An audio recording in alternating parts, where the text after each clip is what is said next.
All right, we are live finally. Sorry, I had to mess with lighting and stuff like that for a little bit. Sorry for the. Oh, look at that! It's gonna do the. Oh, you click live and then it like basically starts from like 15, 30 seconds prior. So anyway, we're live now, and yep, 15 minutes before game time for the Kraken in Columbus on the second half of a back-to-back, coming off of two wins on this road trip so far in St. Louis and then yesterday in Detroit, but also coming just a couple hours after the trade deadline where the Kraken were quiet. No moves were made by Ron Francis and the team. So yeah, I'm sure we'll have questions about that throughout the night. But honestly, it's not really something that. One second, sorry. There we go. I think it's yeah. I don't know. I mean, obviously, it's not bad news. I would say I'm not like upset that the Kraken didn't make any big trades during this trade deadline. Um, like I've said during some of the R&Rs here recently, because of the depth of the team, they just don't have as much to gain via trade as other teams, which isn't to say that they couldn't gain anything. The difference is that the price that they would be willing to pay just wasn't quite matching up with what other teams that are in more a win now type of mode were willing to pay for some of these players, especially with part of that price being high end draft picks, and this draft being one of the best drafts and deepest drafts that we've had in decades, or probably at least a decade in the NHL, maybe since the McDavid Eichel draft. So, yeah, I mean, for the Kraken, they're definitely not in win now mode, and because they're deep, like I said, they just don't have as much to gain from adding players. Which, yeah, so you know, it might be for the Kraken that making no moves. Fucking sorry, lost my train of thought there for a second. It might be for the Kraken that making no moves was the best move. Yeah, and we'll find out. It if anything is, I think, a vote of confidence to the team, and Ron Francis talked about this after the or during his interview after the trade deadline, that this was not a deadline where they felt like they were in pressure to suddenly make that effort to go all in on this team. Again, it's a team that's they expected to be doing better than they were last year, but not a team that was expected to be where they're at, and they got to where they're at with the team they have. And even if you do add some players, there's no guarantee that, especially with a locker room that's as tight as the Kraken have been and relies on that depth playing well, that you wouldn't screw things up by bringing new players in, especially if they're just rental type of players, like a lot of the guys that went at this deadline probably will end up being, other than a couple of the guys under contract, like Timo Meyer, for example. And really, like, Timo Meyer's the one that I could kind of see having made sense for the Kraken, being that he's still young relatively and under contract for a couple more years. But even there's the issue of, if they bring Meyer in, then it makes their off-season signings a little bit more tricky, because they still do have I mean, they're right up against the cap, or close to the cap anyway, within $1 million of the cap. So if they bring in Timo Meyer, then that makes that off-season math a little bit more tricky to stay at the cap, and they still have to figure out how to re-sign Dunn, and then you've got Borgen and Susie who are also up. And that was one of the rumors we heard, is that Susie in particular was rumored that he could be on the way out. And I think Susie staying is almost like the Kraken buying in just on this group that they have right now, because Susie, in large part due to the fact that Dunn is going to be getting a significant raise here in the offseason, it does probably mean that Susie's on the way out this offseason via free agency. And by the Kraken not trading him and not trying to get what they can out of him before he eventually walks in free agency, I think is that vote of confidence in that they believe this team could make something of what they've done so far this year and maybe make that run in the playoffs. So again, only time will tell. The other good part for the Kraken, and I think probably what maybe kept some of that urgency out of needing to make deals, is that there wasn't a ton of adding that happened around them in the Western Conference in general, but even within the division.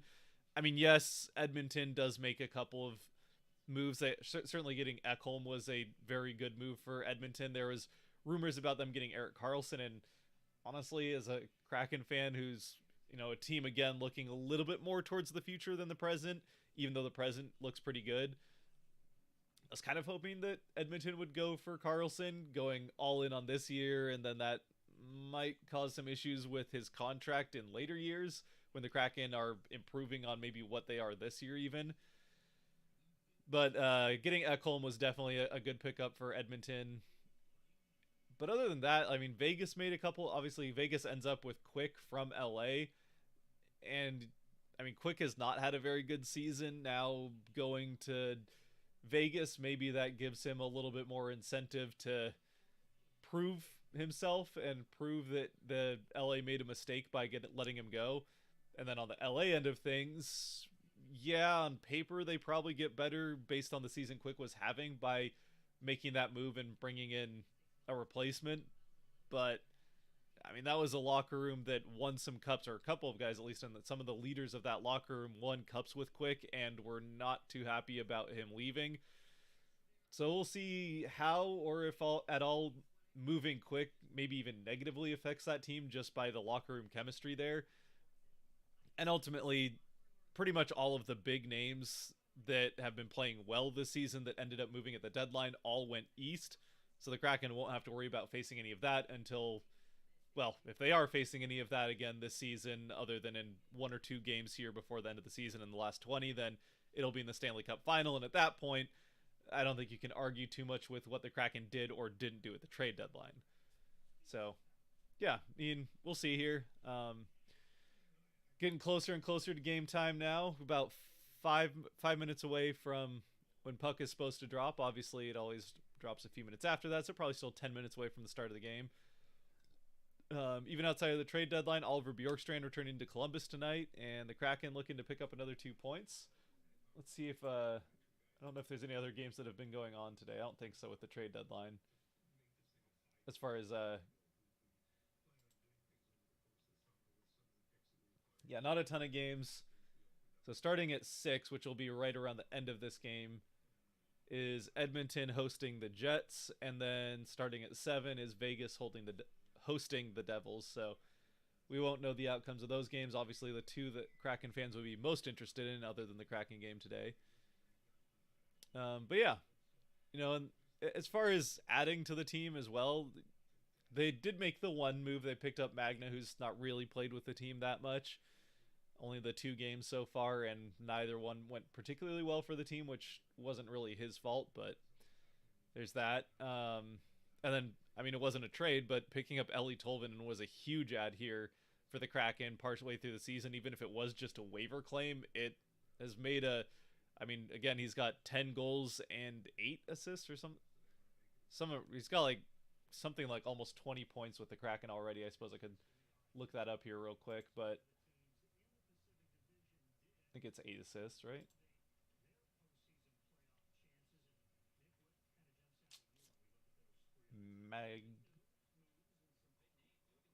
Eeli Tolvanen, where are you? Oh, there he is. Weird. It says that Eeli Tolvanen still has just 4 points, so and by it I mean ESPN. So ESPN is a little buggy right now. Maybe we'll just go to NHL Ref.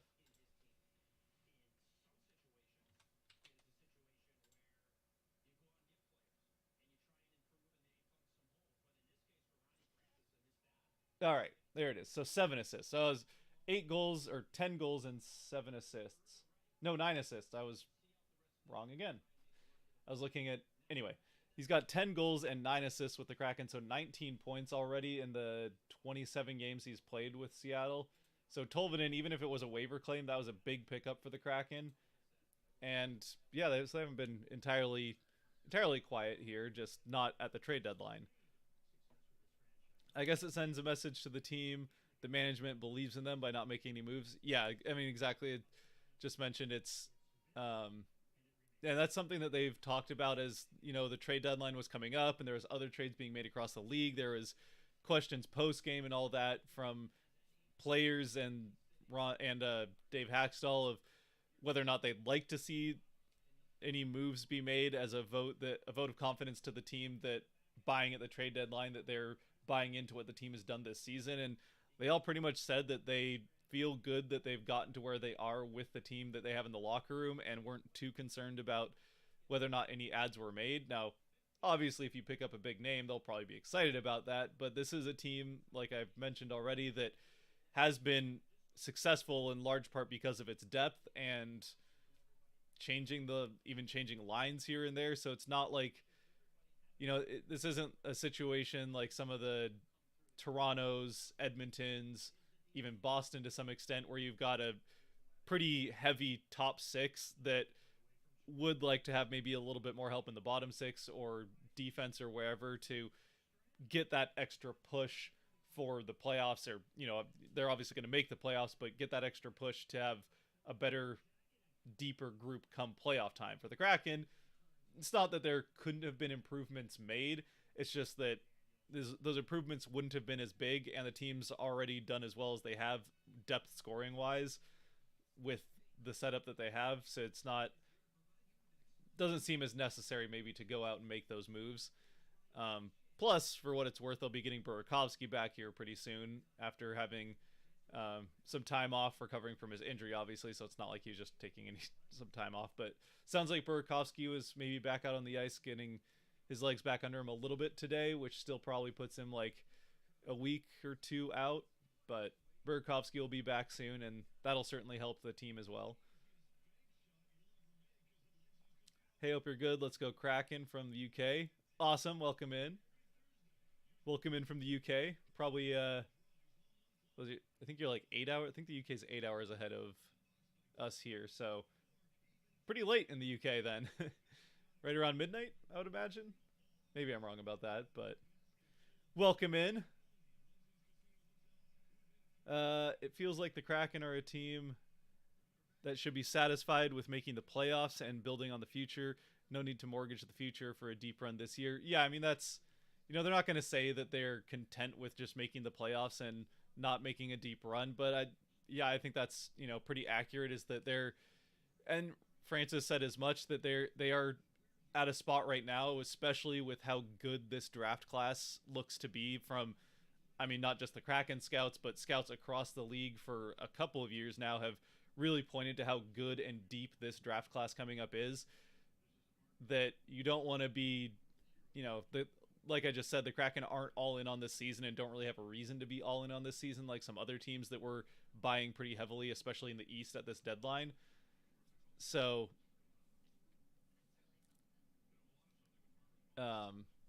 yeah, it's like you said, it's not, this is a team that's, and Ron Francis said that they're looking for that balance between trying to make the most of this season, which again I think has something to do with how like Susie and Borgen and a couple of the other UFAs don't end up getting traded out for what value they could get, and also not mortgaging the future plan or dipping too much into that future plan with still a first round pick that you definitely want to keep for this year and 3 second round picks, with a second round that some scouts have even said could be as good as first rounds in the last couple of years or even the next couple. So having 4 picks in the top 2 rounds this year could be as good as having multiple first round picks in the next couple of years. So the Kraken doing a good job of holding on to those picks and still having, some good high end picks there. Now, I say high end, the 3 picks that they do have in the second round, well, the first round pick is obviously theirs. Their second round picks are theirs, Winnipeg's, and Toronto's. So they're all going to be lower second round picks unless Winnipeg completely falls off the wagon and somehow ends up out of the playoffs, which they are currently in a wild card spot, so it's not totally out of the question, but more likely than not, those are all mid to late second round picks.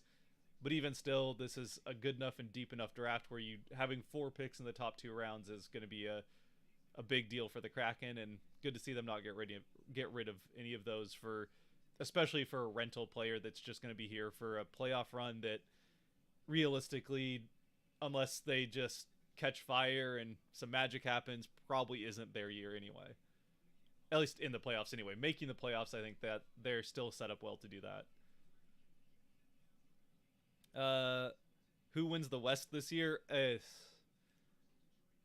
I mean, I personally, and I could be biased because this is the old Avs fan of me talking, but especially with the way they're playing right now, and with Makar coming, I mean, Makar's been in and out, but coming back, as long as they can stay healthy the rest of the way and not have any injuries that affect the playoff run itself, with the way the Avs are playing right now, I have a hard time betting against the Avs, especially considering the rest of the West seems so topsy-turvy. No one really has taken it, like, run away with anything. Like, Vegas is playing well of late, but even there, they're still within a game or two of just a game or two ahead of the Kings and the Kraken, and also I guess you could say the Oilers as well, so that they haven't like taken the Pacific and run with it by any means. And while Colorado isn't at the top of the Central, they've been making a pretty nice run here to even get back into conversation for winning the division, where it seemed like they were going to have to settle for a wild card spot, I mean, even a month ago. So yeah, I have a hard time betting against the Avs just because of how unpredictable the West is and how they're playing right now and how talented they are. But it honestly could be any one of the 8 teams, I think, really in a playoff spot right now. All of them have had hot streaks during the course of this season that, if they can have a streak like that in the playoffs, could carry them all the way to the finals. And they've all had parts of the season where it doesn't even look like a playoff team. So yeah, it's hard to say with the West, I think, who the favorite is. Obviously, in the East, everyone's going to look at Boston, but we've seen teams with, I mean, we've recently in was that 2019 or 2018? I think it was the 2018-19 season. We saw the other record-setting team in recent memory, in the Lightning, go into the playoffs and lose in the first round, getting swept, actually, I think, in the first round by the Columbus Blue Jackets. So, you know, it's not necessarily which Bjorkstrand was actually part of and going back home, but yeah, it's not necessarily a guarantee. But even outside of Boston, I mean, you look at Toronto, if they can get past their first round bug, that's definitely a team that, with the ads they made at this trade deadline, that could definitely make a run, assuming they can get past the first round for the first time in forever. New Jersey, I mean, New Jersey's so young, and I don't know. I mean, it's hard not to. I mean, you have to give New Jersey at least a chance, but they are so young, and it feels like, even with, I mean, they kind of feel like the Kraken of the East, with even how well things have gone for them this season, that this is probably more the start of a run rather than their actual chance this season. That being said, who knows? They could still definitely do it, and they don't have to go through Boston probably until the Eastern Conference Finals, so at least there's that. Rangers as well.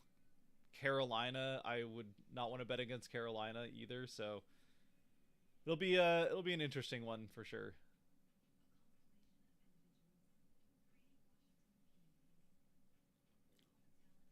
Getting Burakovsky back will kind of feel like a new signing.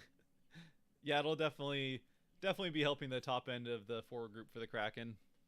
Sorry, I'm trying to lean a little bit more towards the mic. I don't know if you're able to hear all of that particularly well. Let's see if I move this maybe here. Go Kraken, go Sea Dragons. Absolutely. I don't know when the Sea Dragons actually play. I know they've played 2 games and they've lost both of them. That's all I know. And they were pretty close games, but I don't know. I like their colors and I like their logo, so, and their name, Sea Dragons. It's kind of fun. Looking at how some other fan bases are frothing at the mouth with their confusing trade deadline, Canucks cough. I'm satisfied to hang on to draft picks. Yeah, the Canucks adding Hronik was definitely an interesting one. I mean, they trade off their captain. They trade off. It sounded like they were going to trade off some other players.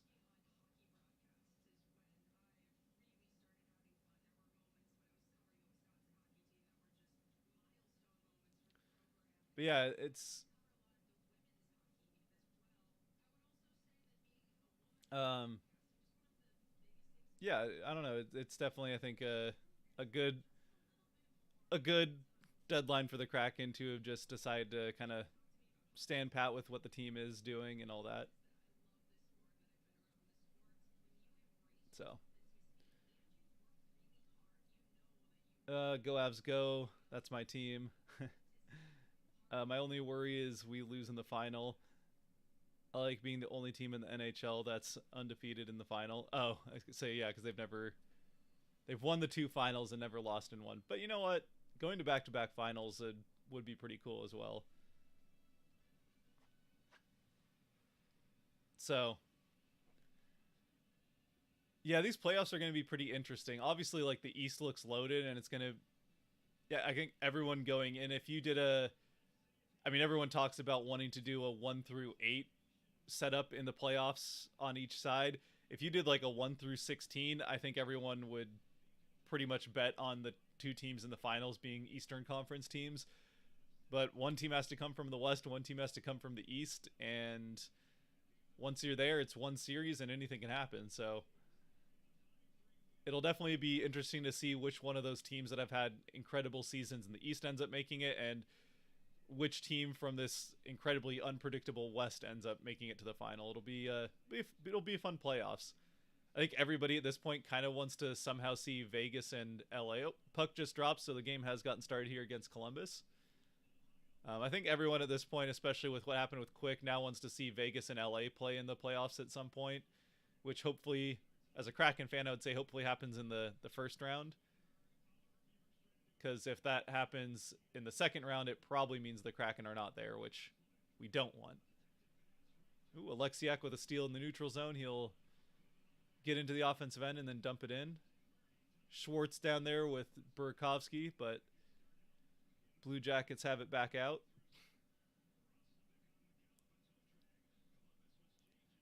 So we're about 30 seconds in here with no shots on goal yet. Definitely a game the Kraken should be getting 2 points in and coming away with a win here, but that's why they play the games, so we'll see.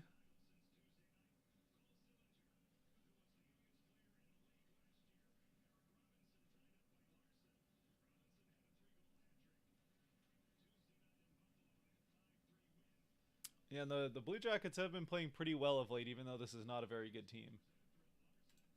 Speaking of which, let's see how well have the Blue Jackets been playing of late. I know they've been getting some surprising wins. It feels like the last couple of weeks, whenever I look at them, like, oh, the Blue Jackets won, and then I'm like, oh, the Blue Jackets won because they were starting to get a bit of a chokehold there on that first overall or the best odds at the first overall pick. And honestly, I'd be okay with them going back to that because I really don't want the Ducks getting it. Oh, McCann with the shot goes wide. Got challenged there right as he took the shot that knocked the kind of forced his shot wide. Here we go. Oh, nice. Oh, McCann, Beniers, and Eberle came in, and they got McCann had a very nice pass there to Eberle, and just couldn't get the puck lifted, but he had a good opportunity there. It was into the skates, so it was a little bit, yeah, a little bit off. The pass was a little bit off from McCann into the skates of Eberle's, which allowed it to not be a one-time chance there for Eberle, but a good opportunity there.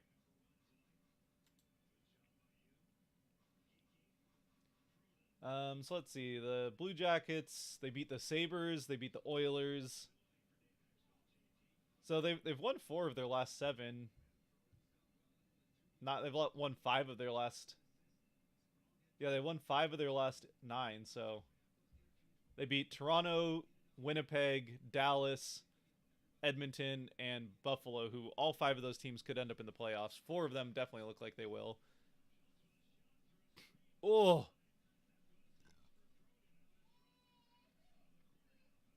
Kraken holding the offensive end here. Jesper Froden with the. Oh, they had it.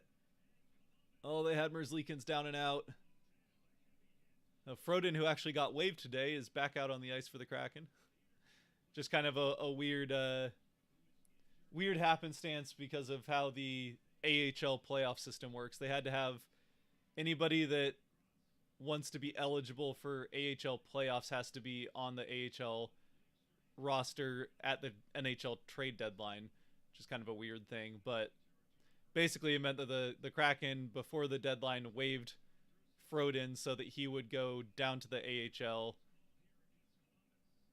So he would technically, for paperwork reasons, be in the AHL at the deadline so that he can play for the Firebirds when the AHL playoffs come, if necessary. If that's a thing that's possible with where the Kraken are at. But now he's back playing with the team less than a day later after being waived. So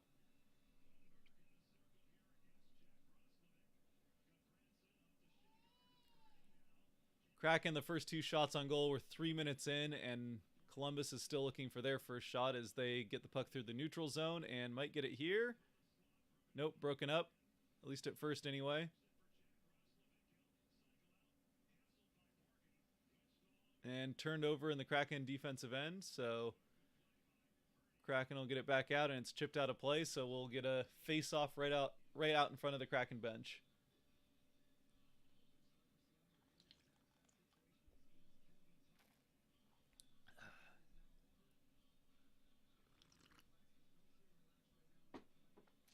Drink some tea there.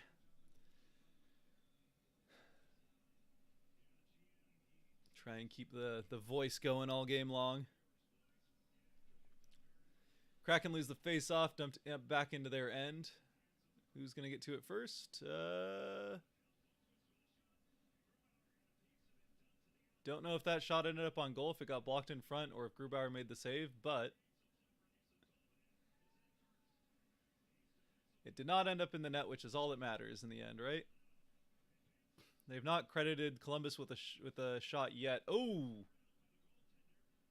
Donato is trying to find Gord on the far side, but went off somebody in front and ended up on goal. But save made, and it's frozen, so we'll get a face-off in the offensive end for the Kraken.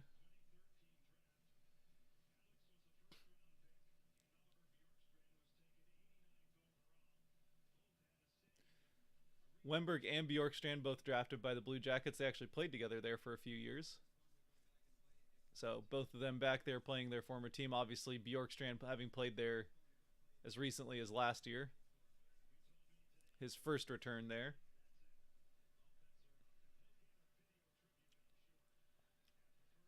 So they have not credited Columbus with a shot, so I don't think that one actually got on net. So still looking for the first shot are the Blue Jackets. The Kraken currently with 3.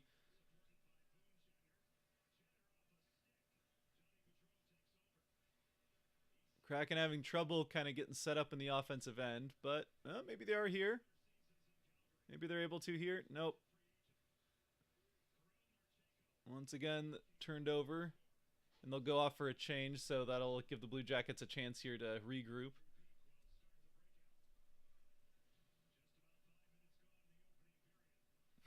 Knocks on wood, it's pretty clear so far we're significantly the better team. Yeah, it's not been the cleanest ever, but they are, Columbus doesn't look good.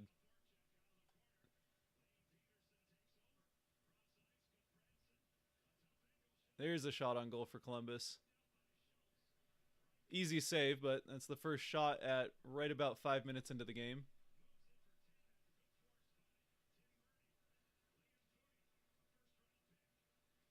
There we go. There's a guy there there's a guy trying to sneak into the slot there, and the Kraken did a good job of responding to that, making sure that there was no passing lane. So good to see the Kraken not really allowing much in front of their net after how the last stretch has gone.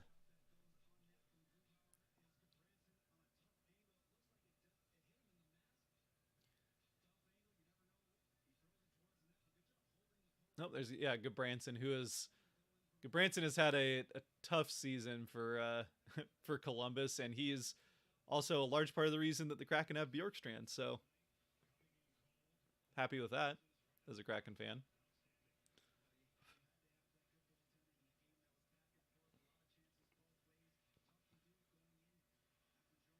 Speaking of Bjorkstrand, his line out there on the ice right now with Wemberg and Schwartz.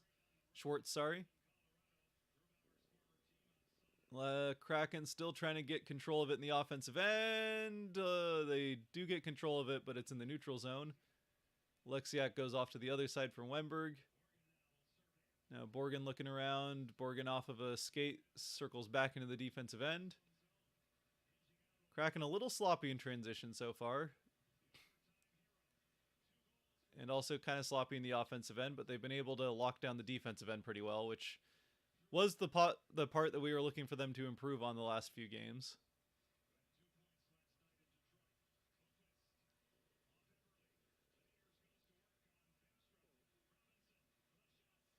Nice save, Grubauer. That was a good shot. Beniers has it now. Beniers up to Larson. Larson back to Beniers. Reaches and gets to it. Eberle with it. Eberle's going to go into Beniers. Oh. It was in the skates of Beniers as he got out in front of the net. Boy, that was a good opportunity. Yeah, just right in the skates of Beniers, and all he could kind of do was whack and hope at it. But couldn't get it to go.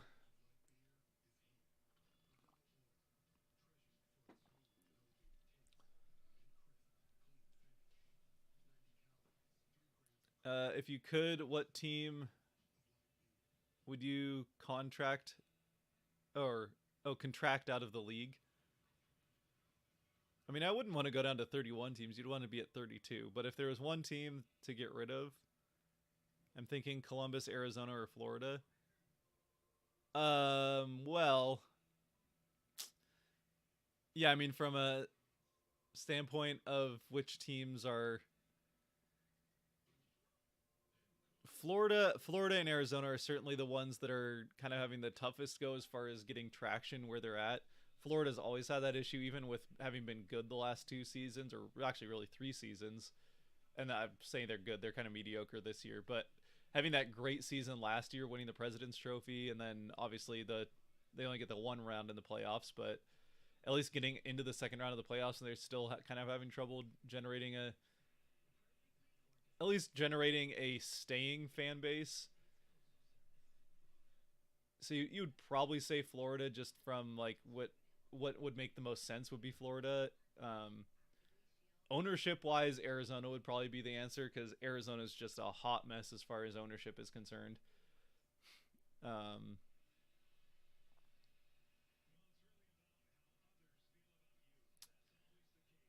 far as which team I like the least, I like Vegas the least. So, and the Golden Knights is kind of a dumb name.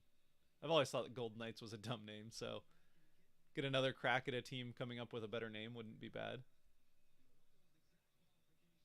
As far as like the look of the jerseys and all that and logo, getting a team to rebrand, it would be the Capitals. The Capitals have the worst logo in pro sports, and it's not particularly close. Actually, their secondary logo is really nice. If they just got rid of their primary logo and went to that secondary logo, it would be a different story, but their primary logo is pretty bad. So we get icing here with 13 minutes left in the first period, and we'll go back down into the offensive end for the Kraken. This is the first TV timeout. They did a little video tribute for Bjorkstrand.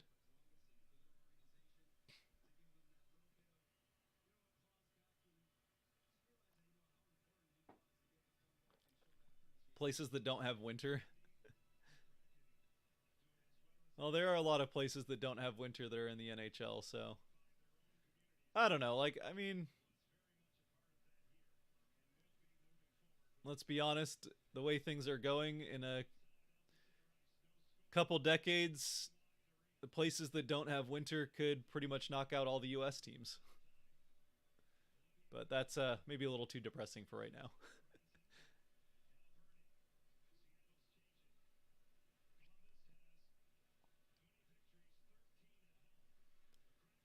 All right, Columbus has the puck in their end of the ice. Tanev out there trying to get it back from them, as they'll just slap it down the ice. And they do get it into the offensive end.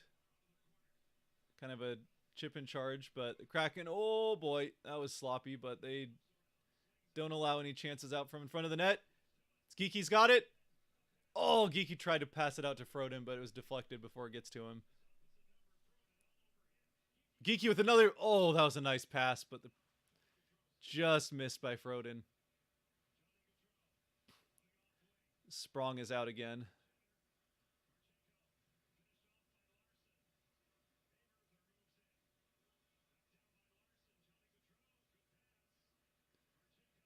Columbus getting actually kind of set up here in the offensive end. It's the first time they've been able to do that for any extended period of time, but now Tanev has the puck. Hassled a bit by Boone Jenner, and Kraken will dump it in. So they go off for a change, and so with 11 minutes left in the first, the Blue Jackets will try and get through the neutral zone with it. They do.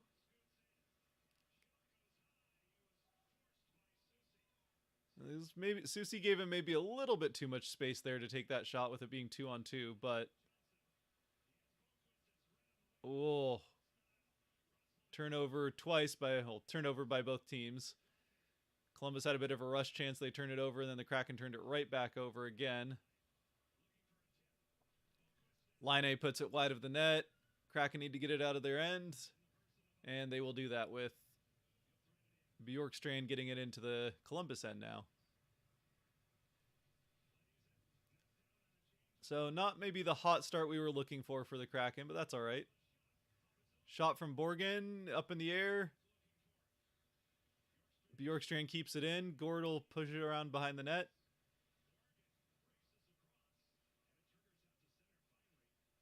Bjorkstrand off on the change, so now the Kraken will go back in.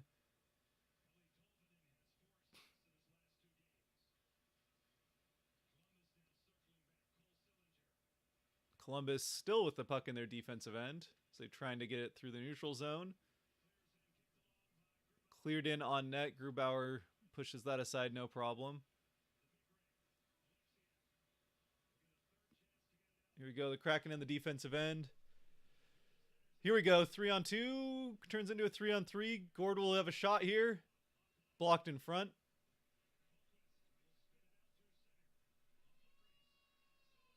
Dunn wins the foot race as the puck ends up back in the Kraken end now.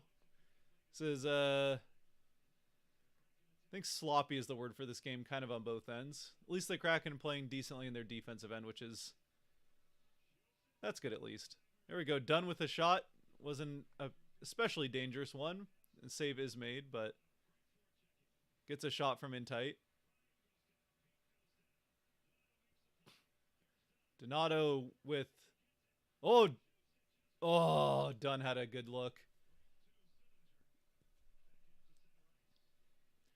Arizona sports in general at the moment are a dumpster fire. I don't know anything about the Suns. I know that the Suns were in the NBA final, weren't they, recently?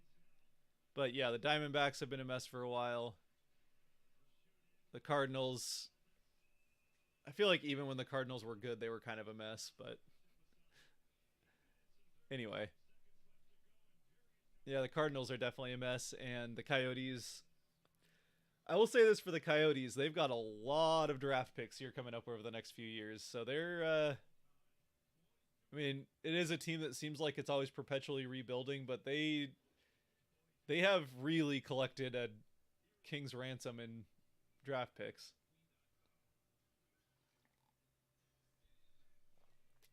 Of course, you still have to pick the right players with those draft picks, but if you have, you know, they say draft picks are like lotto tickets, and you try to do your best to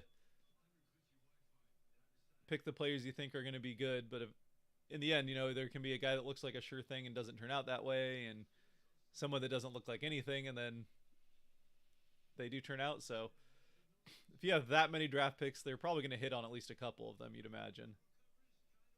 Even if it's even if they just accidentally manage to hit on a couple of them, they'll probably hit on a couple. Whether or not that's able to actually be built into anything, that I guess is the part that remains to be seen. And yeah, who knows? Oh yeah, I forgot about the Suns. I mean, honestly, the Suns could be terrible. I have no idea. The only thing I vaguely know about the NBA, actually I know two things vaguely about the NBA this season. The Lakers aren't very good, and the Celtics apparently are also good, which I only know because they brought it up when they were talking about the Bruins once. And the only reason I know the thing about the Lakers is because the Lakers are one of those sports franchises you like. If you follow sports, you just can't avoid hearing things about the Lakers. It's kind of the same with like the Yankees and the Cowboys. Like if you follow sports enough, you're just gonna hear things about those teams whether you like it or not. Go Thunder? Absolutely not. No, if there's a team that needs to be retracted in all of sports, it's the Thunder. Get rid of them. Burn them in fire. Send them to the hell pit they belong in. Or better yet, send them back to Seattle where they belong. No, screw the Thunder and the ground they walk on.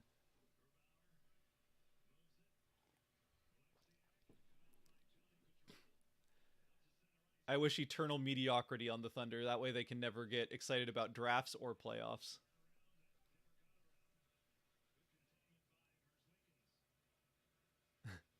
I don't follow basketball, but I know I used to live in Oklahoma. I know you detest them. Yeah, I don't really follow basketball either. The only team that I cheer for at all really in the NBA is whoever the Thunder are playing.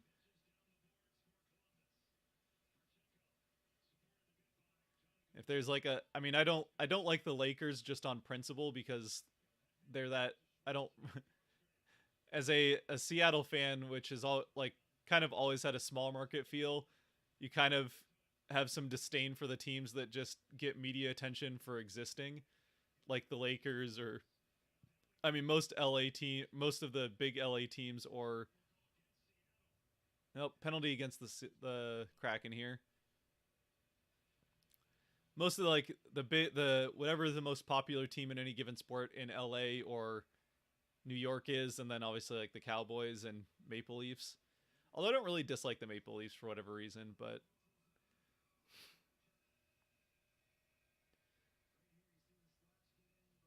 I, that having been said, if it comes to like a Lakers, oh, I also don't really like Boston. I've tended not like Boston teams because the fan base has gotten obnoxious since their team started winning everything.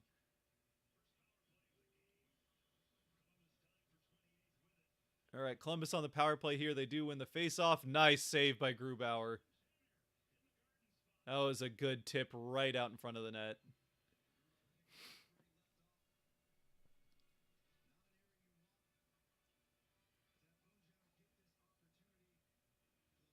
I have a soft spot for the Maple Leafs because of Steve Dangle.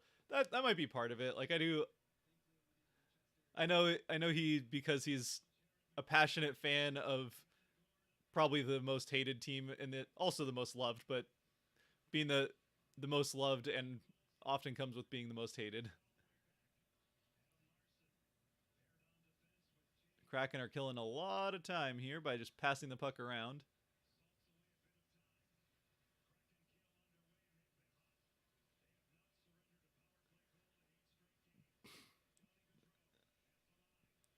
But yeah, I would if it was Lakers Thunder in the Western Finals, I would be the biggest Laker fan you could find. Fortunately, it doesn't sound like that's going to happen anytime soon, so don't have to worry about it.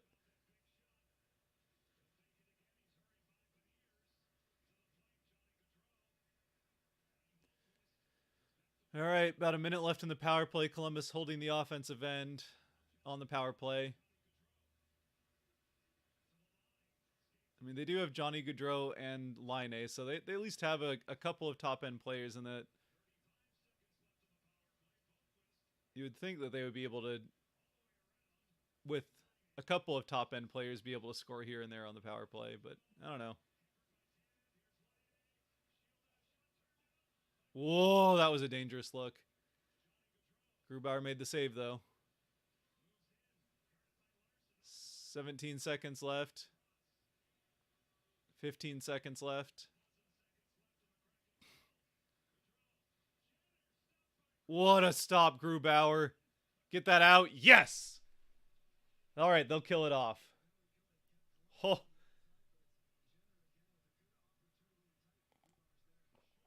oh Schwartz with a chance right off of the end of the penalty kill there. Glove save made, so Grubauer on the spot there early. A couple of decent chances for Columbus on that power play in tight. The Kraken, all four guys standing like a wall right in front of Grubauer, like it's a penalty kick in soccer. I'll say this: at least they're not allowing at least they're not allowing that spot in front of Grubauer to be filled with opposing players, like we talked about in the last few games.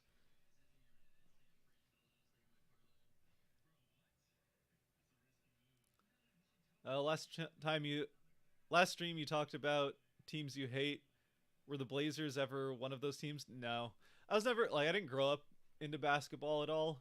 I grew up with baseball and football pretty much being the team sports that I followed, and then um, also the ones I played, as well as doing skiing in the winter. So yeah, I wasn't really that into basketball. I started to kind of follow the Sonics a bit more, like the couple of years in high school. I started to follow them a bit more, which was like 2 years before they ended up leaving. So yeah, I started following the Sonics just in time for them to leave. So I never really cared that much for like their rivalries. The only rivalry I kind of remember is like as a really little kid, the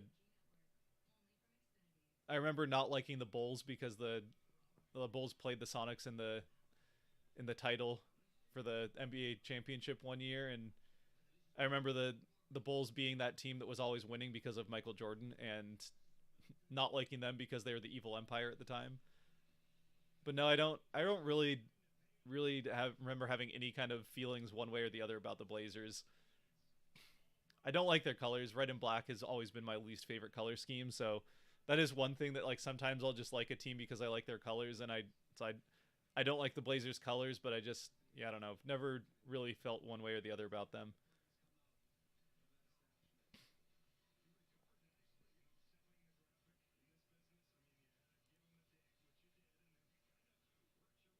We feel the same in Colorado about the big market teams. Yeah, it's part of the reason that I mean, it's part of the reason that I cheered for the Avs for a while. I kind of when I was in college, I still kind of followed the NBA a little bit. I mean, I was not a big fan by any means, but and when I was following the NBA a bit in college, because basketball was the only sport that the college I went to had, the Nuggets were the team that I followed then, which and the Rockies always been my National League team in baseball, which is as a Mariners fan just I mean it basically just masochistic at that point, but yeah, the Kraken are just sloppy in the offensive end. They cannot get anything going offensively. But they are solid in the defensive end still. 5 minutes left in the first. Here's a chance for Tolvanen.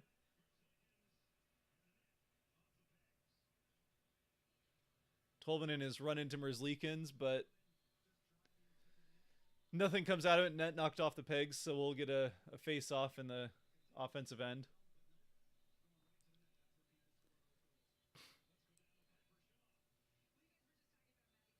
I was only 6 in 2008, so I wasn't old enough to remember the pain. Yeah, fortunately, I wasn't a big Sonics fan. I was definitely a casual Sonics fan when they left, but like being just a fan of Seattle sports, that was enough to kind of get that sense for just how painful it was. And then as I kind of like in college when I was kind of getting a little bit more into basketball for a while, just like knowing that the Sonics had just left definitely hurt. And then because the Sonics still are gone, and I aren't not going to basketball games, college basketball games or anything like that anymore, I just again have kind of entirely lost interest in the NBA since college. But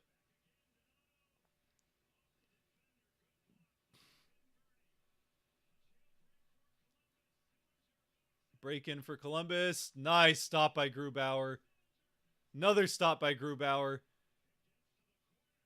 Got a partial break there that Grubauer comes up with a save on, and then gets a rebound chance, also makes a save. Seattle will go for a wholesale change and regroup. Gord in, he'll dump it off to McCann. McCann will swing around, puts it back into the corner. Gord's still behind the net, but it doesn't get to him, and it'll come out, and that'll be icing. So just over 3 minutes left in the first. The Kraken will get a face-off in the offensive end. It's a yeah, I'd say partial break, but it's still basically a breakaway. Dunn's doing a good job there of hassling him, so he doesn't have the. He doesn't have. I mean, he is clearly in front of Dunn, but Dunn's doing a good enough job at least hassling him with the stick that he isn't able to get set up and do whatever he wants with the shot. He kind of has to just try and do his best to get it to the forehand and shoot it, which makes Grubauer's job a little bit easier, but that was still a big save there from Grubauer.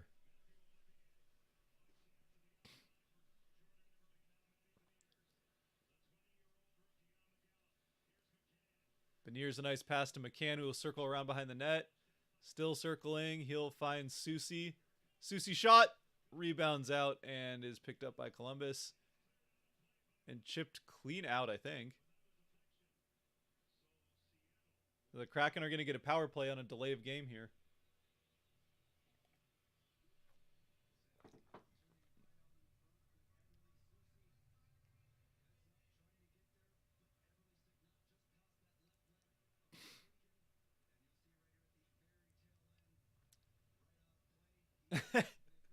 McCann just like trying to reach over the glass just to emphasize that the puck went clean over. Everything about the Vancouver Grizzlies was great except the actual team. Yeah, like the Vancouver Grizzlies had a great look. Just like looking at back at the, I mean, it's a very '90s look, but their logo and colors I'm a big fan of. So whereas like the Memphis Grizzlies had, I don't know, like, I mean, I like I like the blue on blue the Kraken have because it's got a little like of that. It's got a little of that like green kind of flair to it, like kind of the oceany theme. Oh, nice shot there by Schwartz on the power play. And even like, oh, Schwartz couldn't handle it. It's out of the offensive end. So the Kraken back in. Beniers will dump it around. Even like the blue on blue that the I mean the Seahawks have had blue on blue for a while, which was again kind of a sea oceany theme. The Jets, I like their blue on blue is pretty saturated, so I like it. Just like the Memphis is blue on blue with the Grizzlies, but it's like gray. It just looks gray and dull. I don't know. It's just, I mean, especially in contrast to what the Grizzlies had when they were in Vancouver, it's just so boring looking. I don't know.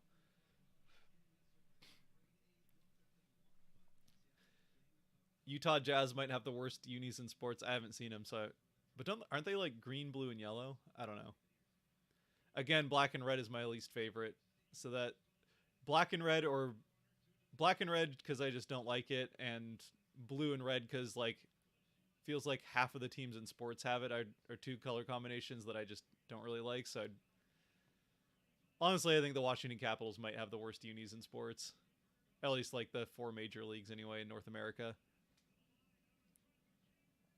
If you want to talk about all of sports, it's got to be like a European hockey league with the jerseys that are basically just a like NASCAR with ads plastered all over them.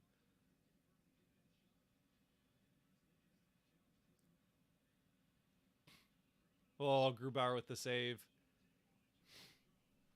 The Kraken come up empty on the power play. They did hold the zone pretty well and got some good chances, but they come up empty, and they also, unlike the last couple of games, do not score right after the power play.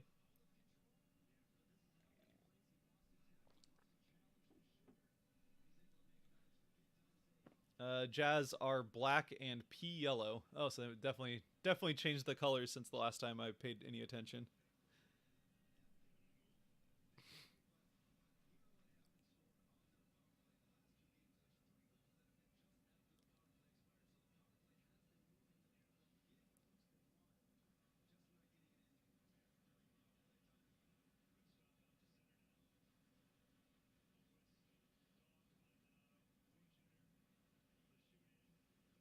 All right. Final seconds here of this first period. The Kraken will get one more chance here as we get into the last 10. Tanev will cut in. He'll shoot it on front.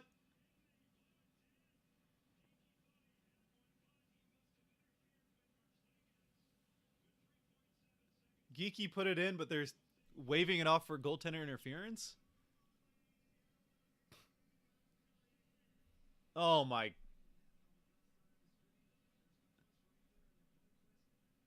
Oh, okay. It's not goaltender interference.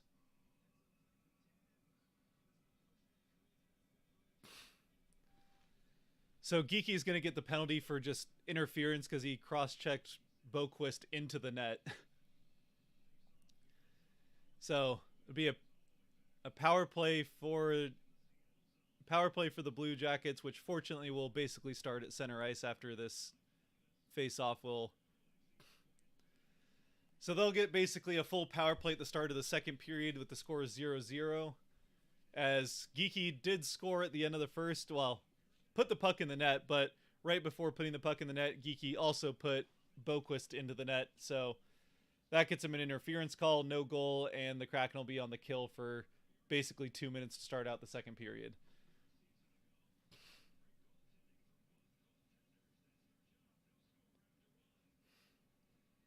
Merzlikins playing pretty well so far in net for both goaltenders, playing pretty well, but Merzlikins is the one that's had a tough season. And the Kraken have not been able to solve him just yet in this one. Real quick here, got to get it switched to the second period here.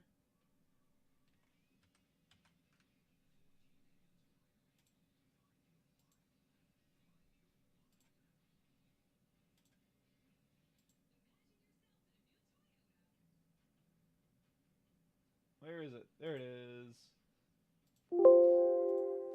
That should do it. Right? What happened? Oh, there we go. Now we're good. All right. Now we're at the second period. Yeah, definitely interfered. Yeah, that was. I wanted to argue with it, but it's that's pretty as clear as day. That was interference on Geeky, and they waved it off right away. So it was, yeah.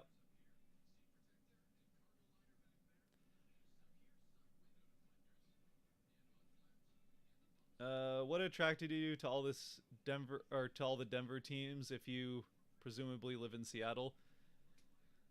Um, I mean, like with the NBA, I needed a team. Like I wanted a team to cheer for when I was into basketball in college.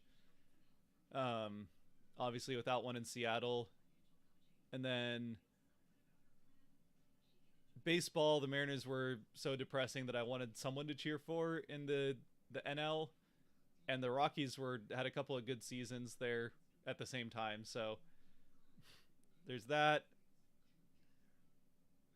The Broncos, I mean, I liked the Broncos when Peyton Manning was there, but Broncos have been up and down. Like I do not like the Broncos right now because I'm not a fan of Russell Wilson at the moment. Can we send Russell back? I saw that one earlier. No, you can keep him. That's all right. I mean, like the time will come when I'll be ready to we'll be happy to have Russ back, and maybe number 3 still goes in the rafters in Seattle at some point, and there will certainly be like the the alumni things where they bring in like the Super Bowl winning team from that season after they're all retired and all that goodness. But for now, no, I'm kind of just reveling in Russell trying to force all sorts of thing in Seattle, and then when he wasn't getting his way, forcing his way out, and then that blowing up in his face is just hilarious. So for that reason, I'm not a huge fan of the Broncos at the moment, but I did like the Broncos a lot when Peyton Manning was there. Outside of so actually like the Super Bowl between the Seahawks and Broncos, those were my 2 favorite teams at the time. Definitely happy with the outcome of that game still, but I think the main reason that I liked all the Colorado teams is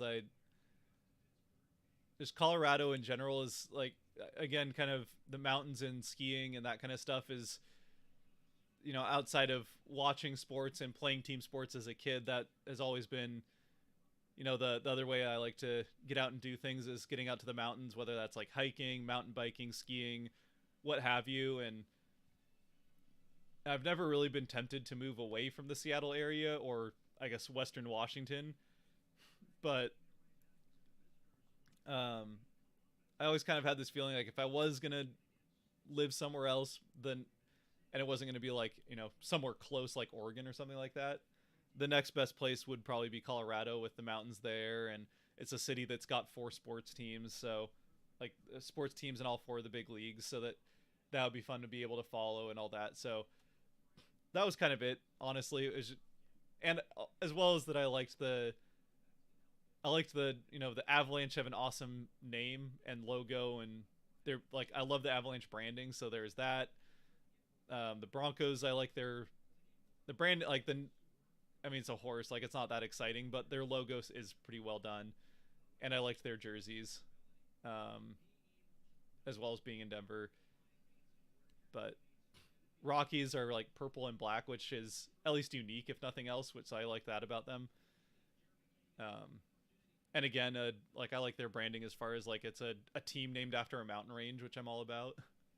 So I don't know. That was it. It's all like subjective, superficial stuff, and it definitely helped as well that like you mentioned that Colorado teams have kind of that similar. Not it's not a small market, but kind of feels like a small market sort of kind of feel to it. So I I just felt like Colorado had a lot of like Colorado's sports scene kind of had a lot of similarities to the Seattle one. So I think that's probably what drew me to it, as well as just like if I were to move somewhere, Colorado probably like Denver area probably would have been the one of the places I would be okay with moving. Thank you for the 5th overall. Yes, thank you Broncos for the 5th overall pick. I cannot wait to see who the Seahawks get with it.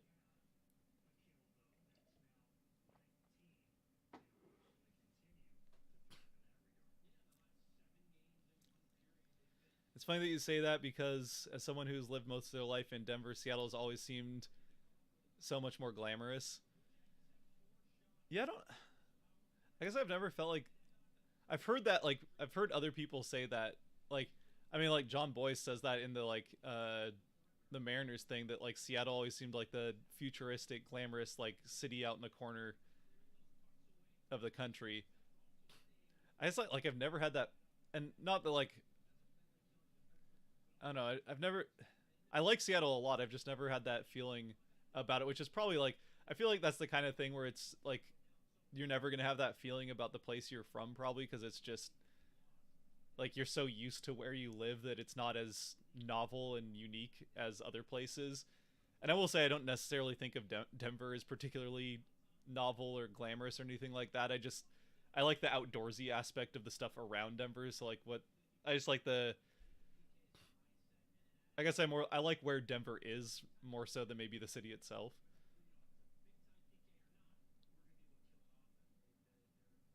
But I'm also not big in like I'm not crazy about cities, and I'm not like I don't like city nightlife or anything like that. So it's more about what kind of things I can do around the city and outdoors stuff. So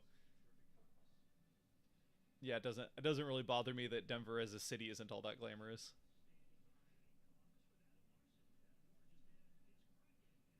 Uh, been any Seahawks playoff grades?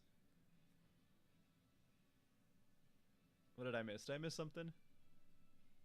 Oh, I'm a Raptors fan until the inevitable Supersonics return. Raptors fan. Yeah, fair enough. I mean, again, the Raptors are black and red, so I'm not. I'm not. I can't. I don't think I can really cheer for a team that has black and red as their colors. But they Raptor like I do like that the Raptors have a fun name. Like they're named after dinosaurs. I do like that about them. And if they still had like what were their original colors, like purple and black or purple and red? I mean, purple and red isn't a great color combination, so I don't know who chose that, but at least it's unique if nothing else. I'd probably be more into the Raptors if they still had like purple as one of their colors. If they were like purple and green and like leaned into like I guess Jurassic Park was more like orange and green, but if they went I guess purple and green you'd look like purple and green you would kind of look like Barney, and that would be an issue. But if they went like orange and green and leaned into Jurassic Park, then I'd be all about that. But yeah, I just can't cheer for a team that's black and red, which I know is a stupid reason to not want to cheer for a team or cheer against a team. And that was one of my biggest worries about the Kraken before they got announced is all of their, like, when they were just NHL Seattle, all of their branding was like black and red. So I was a little nervous about what they're going to choose as their colors for a while.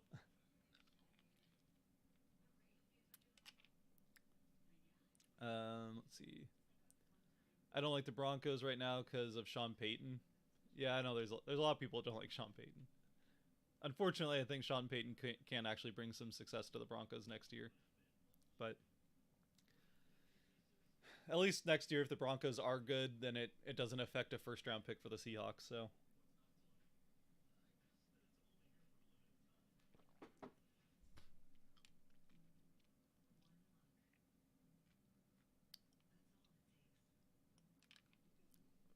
quiz: Can you name the only stadium to host a final? Can you name the only stadium to host a Final Four, a Super Bowl, and a World Series?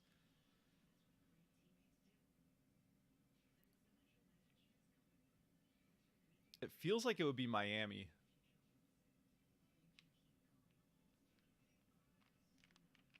but I don't know. I mean, honestly, like I don't know where the Final Four has been played enough. I guess Atlanta. Atlanta has done that, right? Or is it no? Because they wouldn't have had a World Series. Did Atlanta have? Did Atlanta have a two-use stadium? It still feels like it's Miami.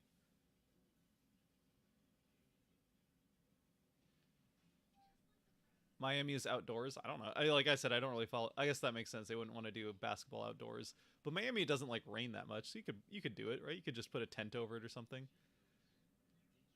All right. So if it has to be indoors, it would have to be dual use. The thing is, I just don't know enough about where the Final Four has been hosted. Was it the Kingdom? Maybe the Astrodome. The Astrodome makes some sense. No, because the Kingdom never had a World Series. What am I talking about? I got started getting caught up in like trying to think of where the Final Four would make sense. Oh no, the Mariners. Yeah, I guess the Astrodome then makes the most sense. Metrodome. Okay.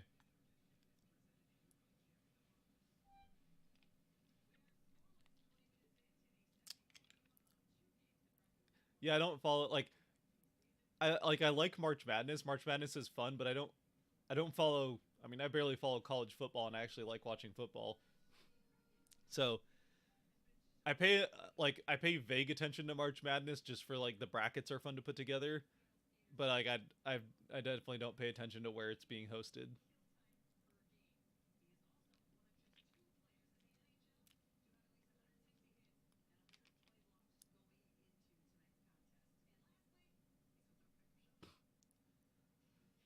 Fair enough. I've never been to Seattle, but always seemed to have the same outdoor opportunities as Colorado. Plus, it's super liberal and eco-conscious, if that's your thing. Which, yes, I mean, you know, current political climate. I don't want to get into politics, but the eco-conscious thing I do that part is important to me at the very least. So, which I still there's a number of things that I don't understand why they're political, and the eco-conscious thing I don't get why that's a political issue, but it is. And yes, that is another thing that I appreciate about Denver. It feels like Denver and Seattle have a lot of similarities, and really the big difference is that Seattle's on the ocean and Denver's in the middle of the continent.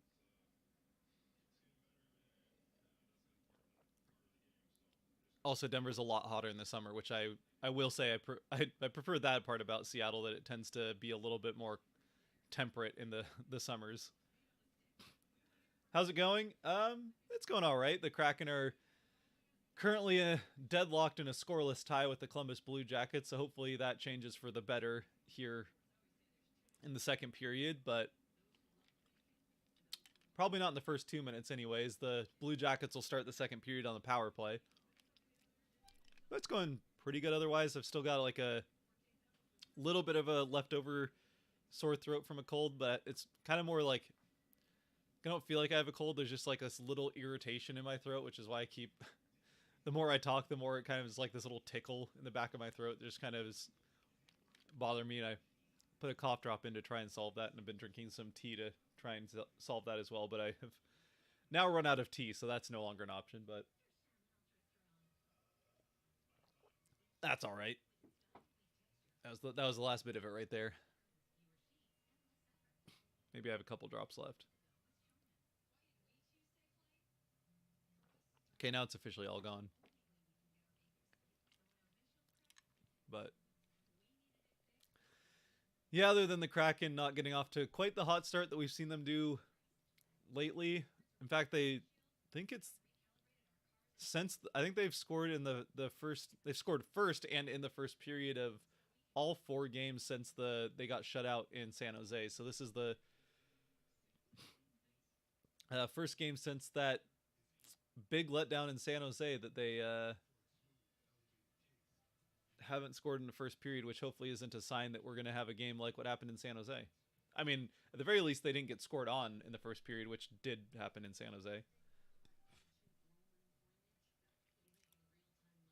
And they have been looking a lot better in the defensive zone in this game than they really have in a while, and pretty consistently. Like, they're not allowing anything out in front of the net like they have in pretty much all of their games in these last couple of weeks.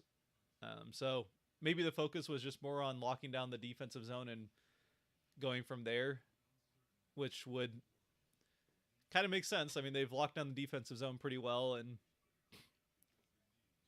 has kind of meant that not a lot has happened in the offensive end.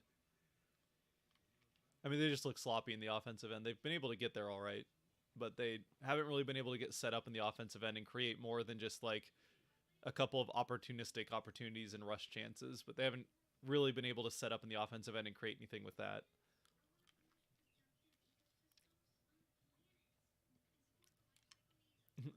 Uh-oh, sounds like you have a case of the Kraken need to score goals-itis.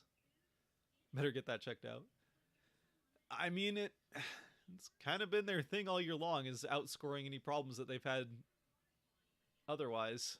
They've been one of the highest scoring teams in the NHL all season, which is why they are where they are. Because they're right in the middle. They haven't been a bad team. They've actually been a pretty good team defensively, and a right about average team goaltending wise. So as far as being scored on, they're average to just above average, and the reason that they're in a good spot to make the playoffs is because of how good they've been offensively. So there's reason to feel that way, but especially against a team like Columbus. But anyway.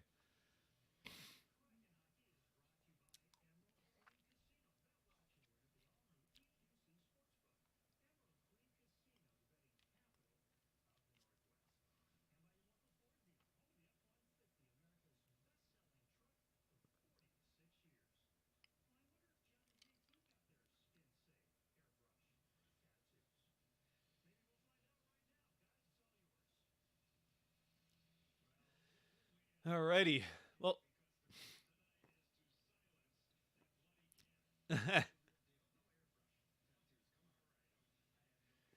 they came away from the break showing, well, first an airbrush tattoo, but then showing the cannon that goes off when the Blue Jackets score goals. So let's hope that cannon stays out of use for this game, especially for this next 2 minutes of play.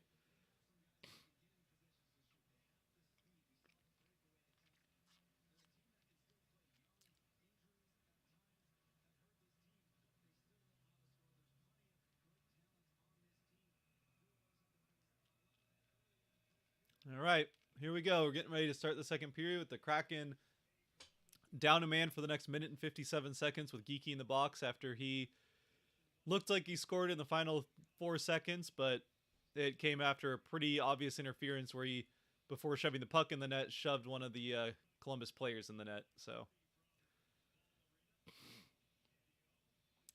the good news is because that power play came with just seconds left, they do start this second period still at center ice, so the Kraken will not have to at least start things in their defensive end if they lose the faceoff, which they do. So here we go. Puck's dumped in, and the Blue Jackets are into the offensive end. Can they get set up on the power play? They are able to get set up.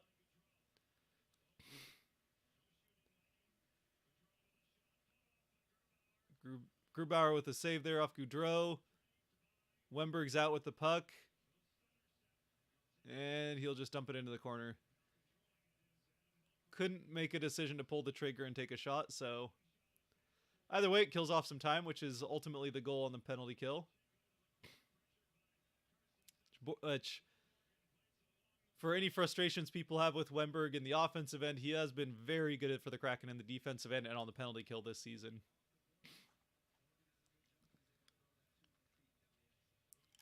And actually been one of their better players in the face-off circle where they've, in general, struggled. So he's done a lot of the little things, right? Just kind of the big things that stand out, like passing when he should shoot, are the ones that people tend to see more. Shot goes well wide of the net from line A. Columbus is back set up. Goudreau had a slapper on a cross pass that his stick shattered, which may have been a savior there. 20 seconds left on the power play now for the Blue Jackets as they take the puck out from behind their net. They'll try to get into the offensive end. A turnover. Wemberg has it. Tries to dump it into Tanev. This will just waste some time. Got 5 seconds left. The Kraken will try and just hold it in here with Tanev in the boards and hold the offensive end as they get back to 5-on-5. But Wemberg dumps it out past Alexiak and into the Kraken defensive end, where they'll now try and get the breakout from there.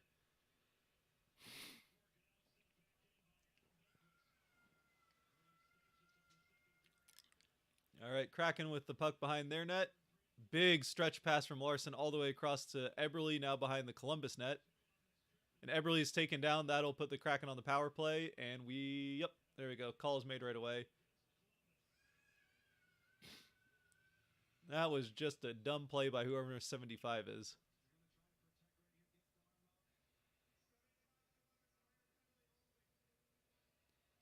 You're going to say holding is the call. It doesn't really matter. It's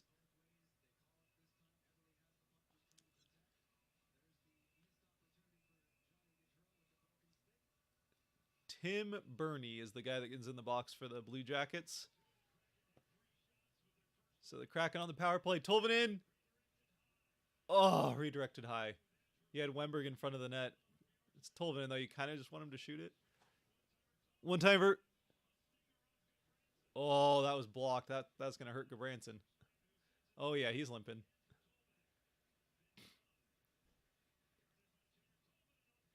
Gabranson going to try and block another one, and I think he got it. Oh, Merzlikins with a big save there on Bjorkstrand. Man, how good would that have been for Bjorkstrand to be the one that scores? Bjorkstrand behind the net is able to get it out to McCann. They're going to get another one-timer for Tolvanen. Nope, Dunn will take the shot. Tolvanen now with the puck, though. He'll go behind the net and ends up on the other side for McCann. McCann now behind the net. Out to Tolvanen. Up to Dunn. Dunn to the other side. Bjorkstrand's shot goes wide. Tolvanen does keep the zone. But now it's broken up, and we've got a breakaway for Skinner.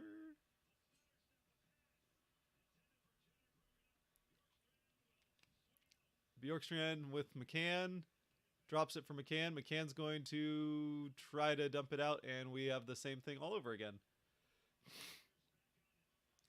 The Kraken will complete their changes. Beniers with a stretch pass. Schwartz muffs the shot. I think he had the short side there.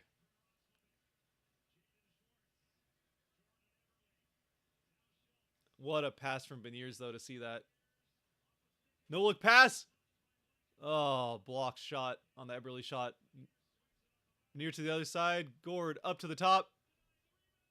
Oh, Merzlikins with another save.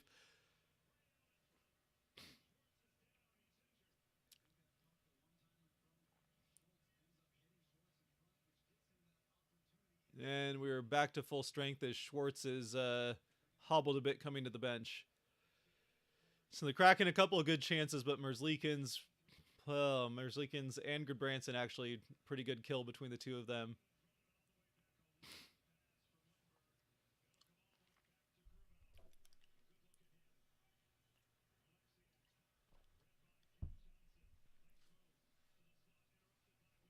Good block there by Wemberg.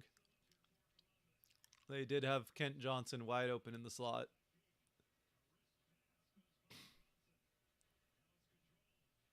Well, you can see where the issues are with the Blue Jackets. They're not just bad at passing; they miss by quite a bit. Hopefully that doesn't come back to bite me, but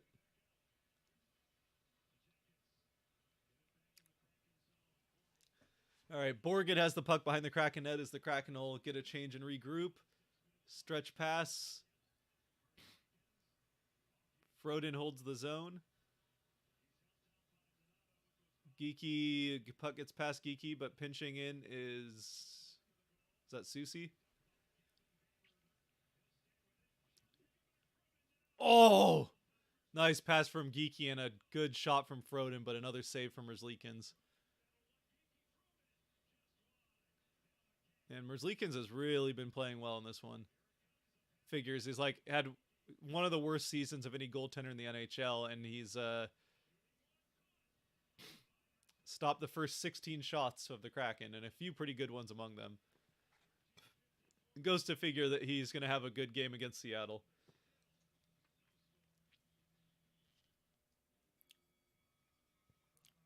I've been meaning to ask, when there's a power play in OT that expires, what happens? Does it go to 4-on-4 until the stoppage? Yeah. No. Answered, but yes, until stoppage, and then they go back to 3-on-3.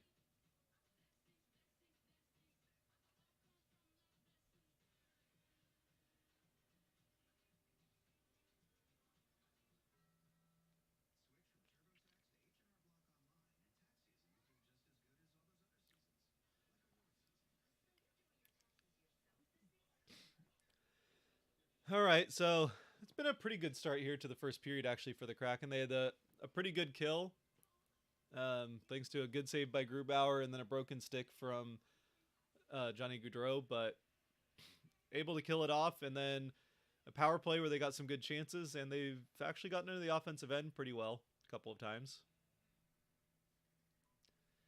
Still need to figure out a way to get the puck in the net, though, and Merzlikins, who has made that a little bit easier on most opponents this season, is not making that easy on the Kraken.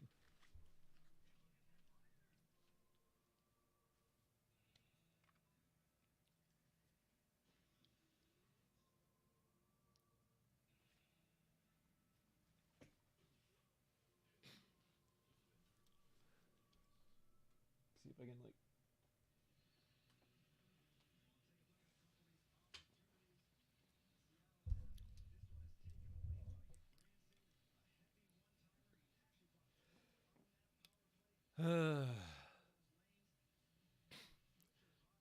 yeah, Gabranson blocked 2 shots there from Tolvanen, and that's not... I mean, you have to do it, but that's probably not the guy you want to be taking slap shots off of your legs back-to-back from.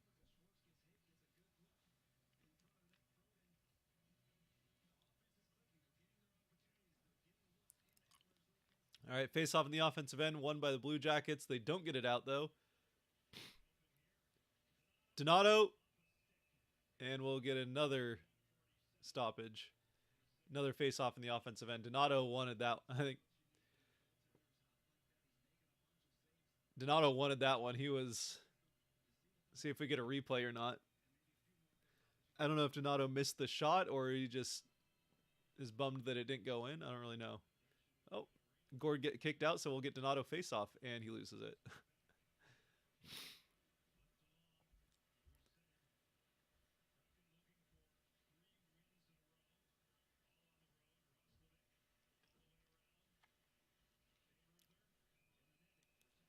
Let's see how the other games are going, if there's anything else started yet. Nope. Next game doesn't start until 6, so this is the only game in the NHL right now. We're getting closer. Yes, they are definitely getting closer.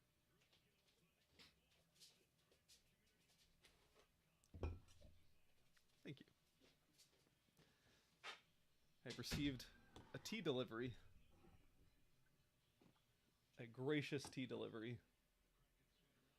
Kraken lose another face-off, this time in the defensive zone, which allows... I don't know if that was actually a shot on net, but it was a shot attempt. Uh-oh. Problem. Oh, wide open look for, I think that was Boone Jenner. And they put it wide, so Grubauer doesn't even need to come up with the big save there. Oh, here we go. Chance for Wemberg? Nope, not quite. Defended well. And they will get that one out. 3-on-2 here for Columbus, but Wemberg is back defensively to be the third man and stop that from developing. Schwartz back out on the ice, so good to see he was able to shake off whatever, like a shot I think that he accidentally blocked from his teammate a bit ago. Had him kind of slow to get off the ice during that power play. Schultz will slap it around the boards into the offensive end where Beniers fumbles it a bit. And it's back out. Whoa. Schultz there playing with fire a bit.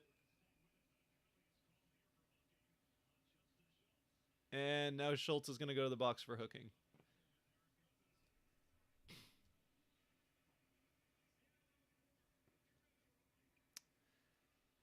Let's see. Oh, yeah. I think that might have been embellished a little bit, but he did put his stick there.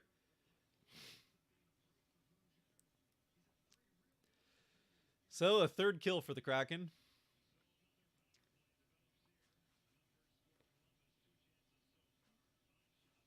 Columbus, as they're saying, has 5 shots on the 2 power plays they've had so far. This will be their third opportunity, obviously.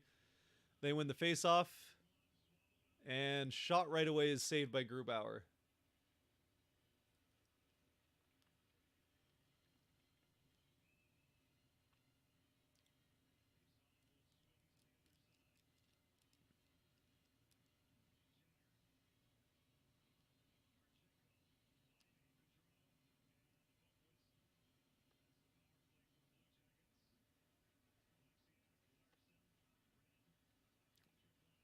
All right, they won that faceoff, but they can't get it out. Oh, there we go. Oh, no. Oh, the Kraken cleared it out, but it hit the linesman who was like sitting on the boards right outside the Kraken end, so it doesn't get all the way in until Columbus missed a pass and then it went into their end. But bit of a tough break that fortunately still kills off some time at least. So minute and a half left. Wemberg intercepts a pass and dumps it down to the other end to waste some more time. Kraken will probably get a change here. Yikes, almost handed them a goal. Yeah, that was not a breakaway you wanted to see, but fortunately Jenner missed the shot, so Borgen fighting for it down along the boards. It'll get out to the other side. Oh, there we go. McCann with a nice play to get Gord out with the puck. Gord will drop it for McCann. McCann has it stolen from him, and now it's an odd man break the other way. It's 4-on-3 at the moment. 4th man back in. And the Kraken get it cleared out again. So 40 seconds left on the power play. Just the one shot so far.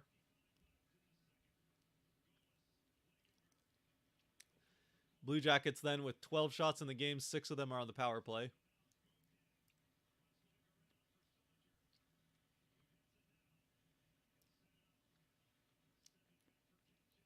Blue Jackets are able to get set up here. Second unit out for them.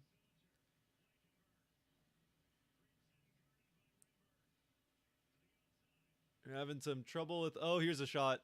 Oh, nice block from Larson. I think Larson felt that one a little bit, just kind of standing there for a second. Back to full strength. Here we go. Vince Dunn on the rush. And he's going to pull up, look for someone. Can't quite get it across.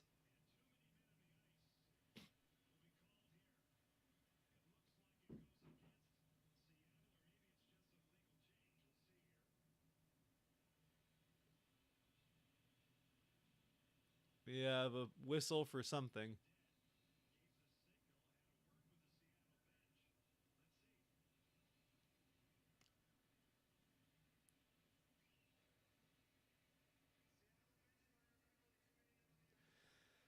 And we're going to the kill again. Too many men on the ice. So Kraken Kraken get lazy with the change when Dunn has the puck. Yep, that's 7 guys out on the ice at once, so that's going to be an easy call. It's a little too many. They do win the face-off and clear it at least, so that kills off the first few seconds, but they are tempting fate a few too many times here. Halfway through the game, 10 minutes left in the second period.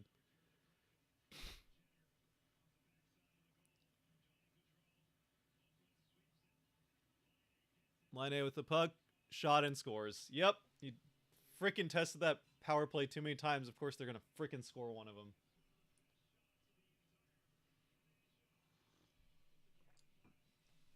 Unbelievable.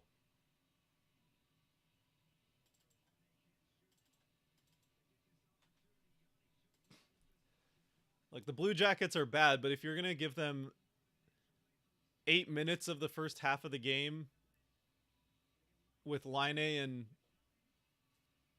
I mean, I guess they aren't out there for the full time, but you give them 4 power plays so they can put Line A and Goudreau out there with a man advantage. Like, yeah, Line A is going to perfect shot into the top corner.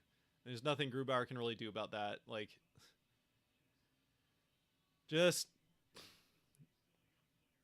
Again, they've been pretty good in the defensive end and honestly pretty good on the kill, but you send them to that many power plays because you played sloppy everywhere else. That's what's going to happen.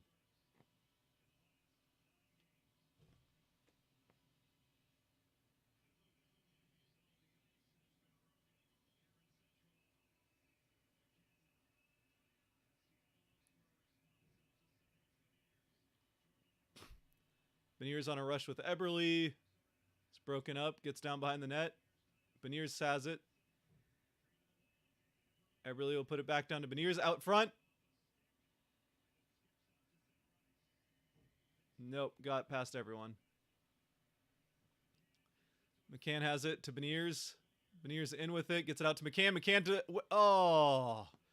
McCann tried to swing it to Eberle and just missed. That line has definitely had the best chemistry of any of them for the Kraken so far offensively. Here's Eberle again, in. He'll dump it in. Beniers down behind the net. Has the puck. Beniers, nice pass. Tolvanen. Oh, puts it wide. Beniers will go off to the change now, so we'll get Gord in here. Susie out to Larson. Larson's going to put it down behind the net. Gord has it. Susie again with a shot from well outside. Goes around the back to Larson, pinching down. Larson up to Gord. Gord up to Tolvanen. Tolvanen's going to put it down for Donato, has it.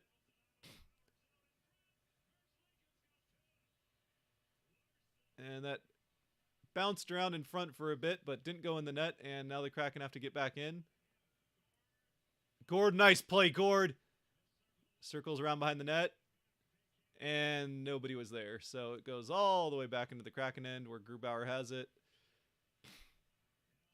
There's a pretty good shift there from the Gord line. Here we go, Donato. Shoot the puck, Donato. Oh, my. Shoot the puck. You had a breakaway, and you just freaking thought about it for too long. Oh, nice play, Wemberg. Borgen. Stop Emers Leakins.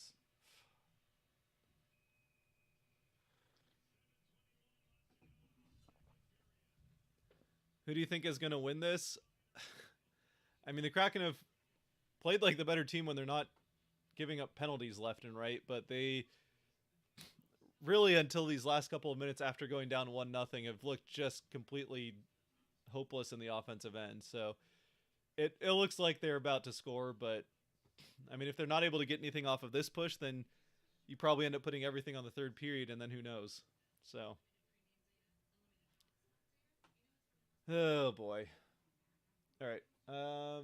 Give me just a second here. I'll be right. That needs to be muted. All right, I'll be right back.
All right, we're back. Kraken will get the face off in the offensive end, out shooting the Blue Jackets 20-13 with a bunch of those here in the last couple of minutes, but they are down 1-0 on the scoreboard because they couldn't stay out of the box. Kraken win the face off. Is that not going to be interference? Nope.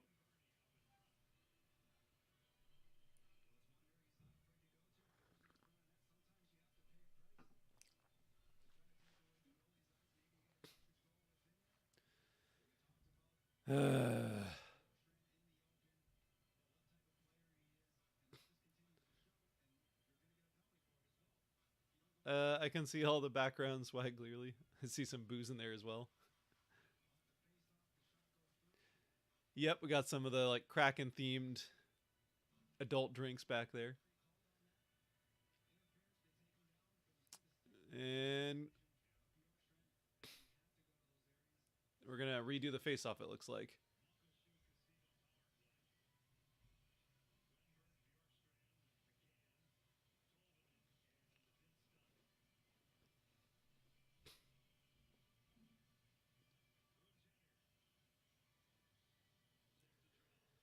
Okay, here we go. Face off in the offensive end again. Kraken win it back. Tolvanen shoots. I think he delayed that shot a little too long. Just want to take those.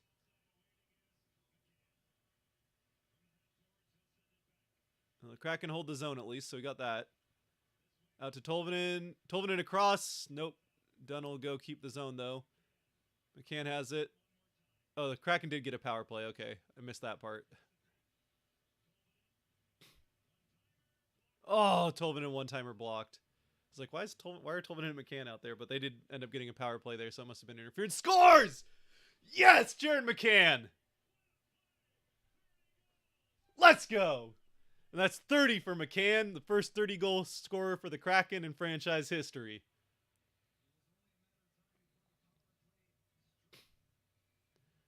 And they did it on the power play officially this time, and a regular power play on top of that.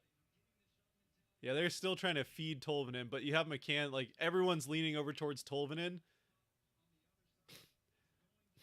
They've been so clearly trying to feed Tolvanen, but on the other side of that top unit, you have McCann, and sure enough, Dunn just picks up the rebound off the Tolvanen shot and goes clean over to the other side, and McCann just fires off the shot with everyone on the other side of the ice focused on Tolvanen. Good setup there, and I mean, Tolvanen's got the incredible one-timer, but McCann with that wrist shot is just as dangerous and ties the game up. McCann again, that's number 30 on the season. All right, now you gotta keep that foot down and also not go to the box again, please.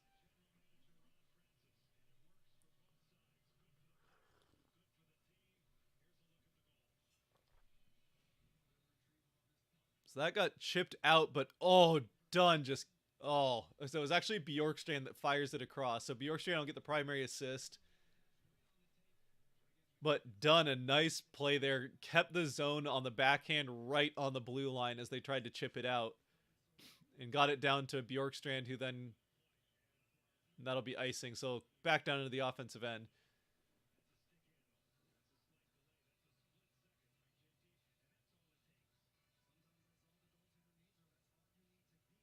But yeah, Bjorkstrand. So Dunn with a nice stick there to keep the line. Quickly got it down to Bjorkstrand, and Bjorkstrand all the way across to McCann, who just fires off the shot.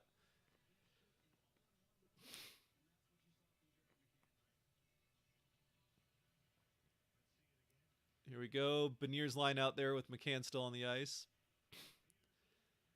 Columbus does eventually win that face-off in the offensive end, and they also get it out. Oh, pod down by Susie, though.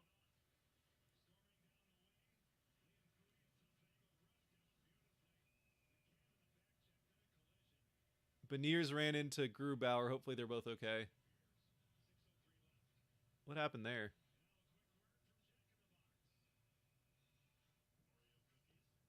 Don't know what happened there, but Beniers just went headfirst into Grubauer. Looks like he's all right, and Grubauer got up fine. I mean, if there was anyone who was going to get hurt at all out of that, it was going to be Grubauer or McCann. Sorry, McCann, Beniers, but Beniers is getting a blade changed. It looks like, so maybe he just blew a tire. I don't know.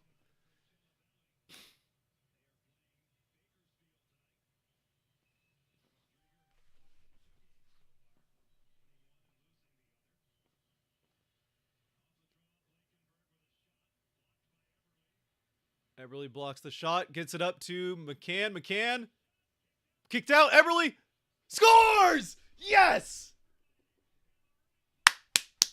Let's go. Rush chance, Eberle to McCann. McCann shoots it, rebounds out to Eberle. Eberle has to stick handle real quick, but backhand slides it right in under the, think through the 5-hole. Let's see this again. Block shot by Eberle. Wember gets it up to Eberle. Eberle all the way across to McCann for the shot. Pad save, and then Eberle picks it up, puts it to his backhand, and just slides it through the 5-hole. Whoop! Oh man, what a nice play from Eberle there. Not only a nice play to set up McCann on that rush chance, but then to pick up that rebound and right to the backhand and slide it in. Let's go.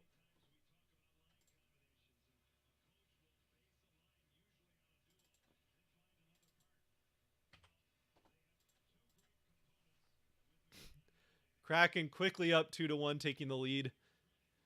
And we would like to see them just hold on to that the rest of the way. Yeah, McCann and Eberle have been quite the combination over the course of this season.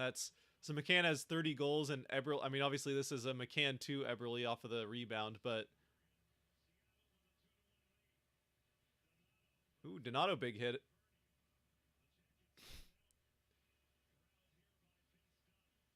But I think it was 19 of the now 30 goals of McCann Eberle's assisted on, so definitely a pretty good combination there between the two of them. Schwartz looking around. Larson's got it. Larson will dump it around behind the board, along the boards. Sorry. Schwartz now with it. Down behind the boards to Bjorkstrand. Chips it back to Schwartz. Schwartz circling around. Up top. Done. Shot. Blocked out in front. Goes wide. Schwartz keeps it, and it's chipped out of the zone off of somebody. Kraken will check up. Wemberg, nice play to get back into the offensive end. He'll put it down behind the net. Schwartz goes to get to it. Doesn't, but Wemberg picks up the pieces. And Kent Johnson finally is able to get to it for Columbus to try and get a breakout for them. They're having trouble getting across the red line at the center of the ice. They do eventually do that. Laine gets it in. Bit of a risky pass there from Dunn, but it does cleanly get to Geeky right now in front of the Kraken net. They're going to whistle that for a hand pass, I think.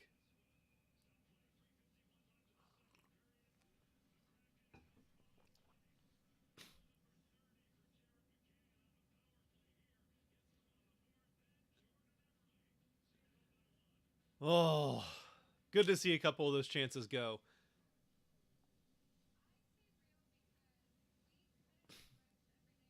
Sneaky little just slide of that puck right, like, backhand. He didn't try and chip it up, and I think Merzlikins thought he was going to try and chip up that second chance, and he's already to the side of the net, so his only chance is to try and, like, kick his leg up to try and get it in front of the chip shot, but I don't know if Eberle predicted that or he just wasn't able to chip it, but it slides right under that outstretched leg and into the net.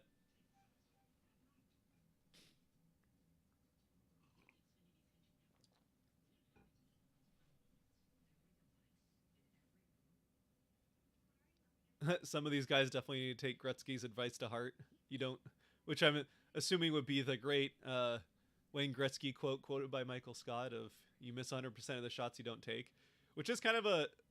I mean, Gretzky obviously has the goals record, so he scored plenty of his own, but he also has many, many more assists. So he did a lot of passing himself.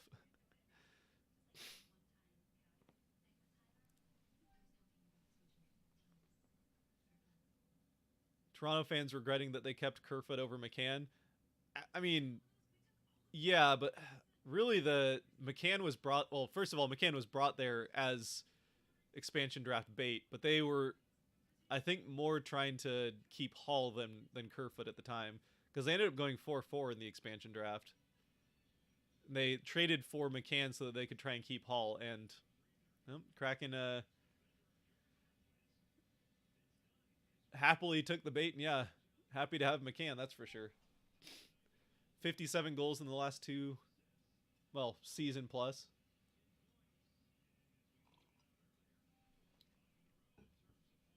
And Eberle actually hit 50 now with that goal, because he didn't have an assist, I don't think, on the McCann one. No, because that would have been Dunn and Bjorkstrand. So, yeah, that's a franchise record tying 50th point on the season for Eberle with the goal there. Tying McCann's record from last year, obviously.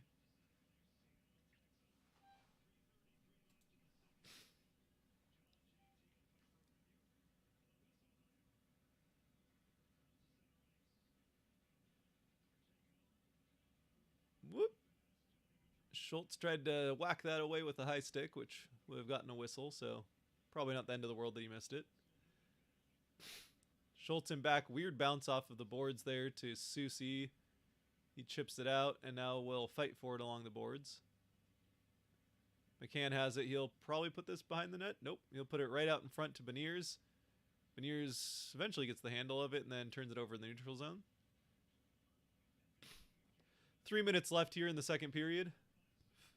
As Susie finds a stretch pass, but misses McCann. Oh, McCann tipped it, so they'll get a change. No icing. Both teams get the change. Gourd line out there now, which should bring out Donato and Tolvanen. Yep.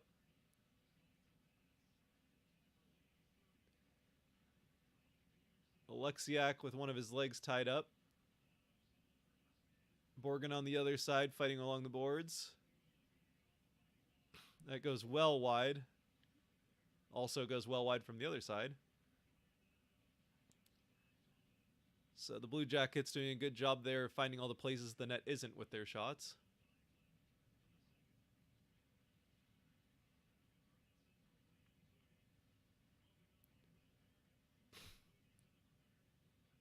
Nice hit there from Borgen. Trying to get it up along the boards. Can't quite do that, but Columbus does end up getting the puck out and setting up.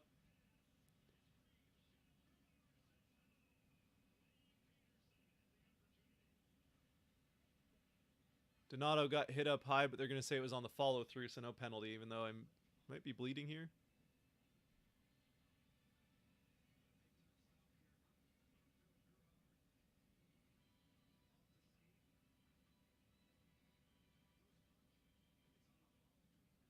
Yeah, that's definitely on the follow-through.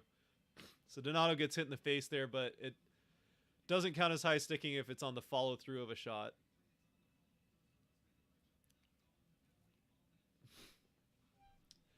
That is the rule.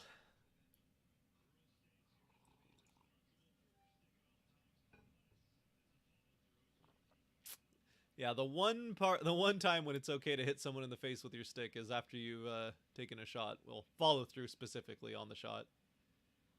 So bad luck there for Donato, but it looks like he's all right. Icing by the Kraken will bring it back down into the defensive end.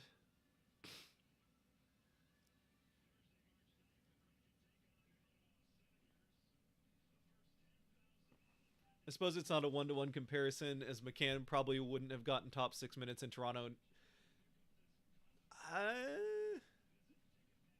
Certainly not top line minutes. He might have fit in. Like, they probably would have tried him out on that second line last season.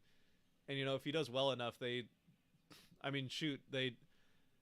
don't think anybody was expecting going into last season that Michael Bunting would have a spot on the first line with Marner and Matthews. So you never know, but yeah, you certainly wouldn't necessarily pen him in there.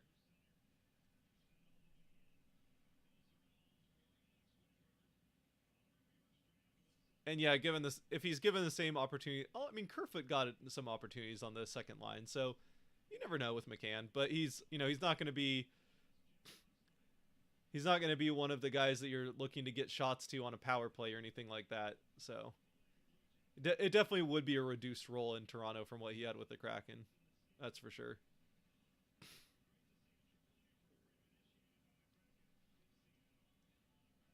That being said, I think still most Toronto fans would be happy to trade Kerfoot for McCann at this point.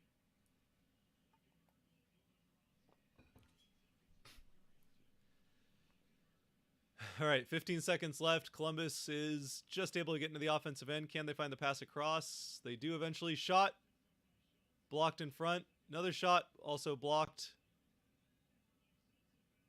And Susie will just throw that puck down the ice as we will go to the third period. The Kraken leading 2-1.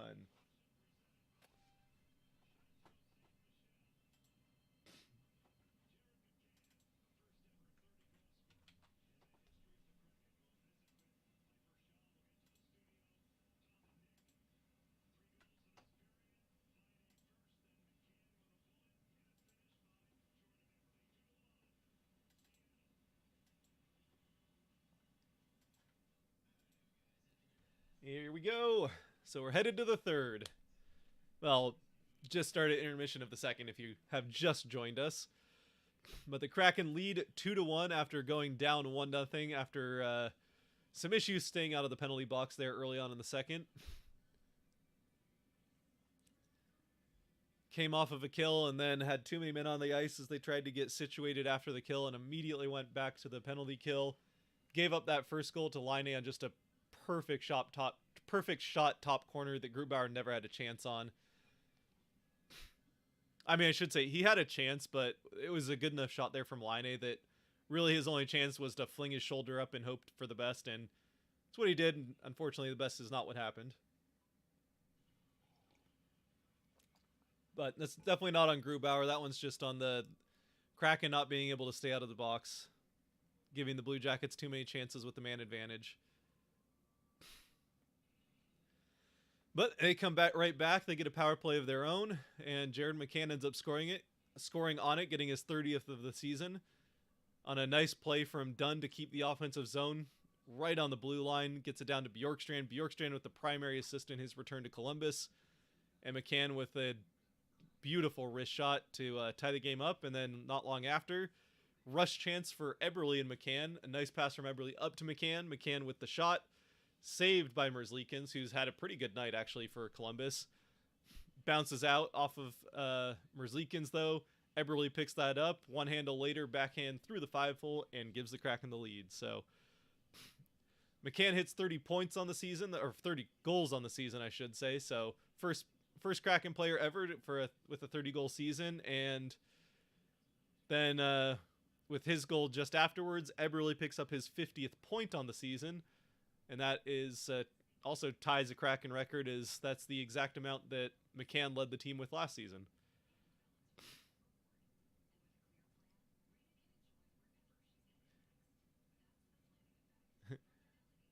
You Kraken hot. You love the Kraken.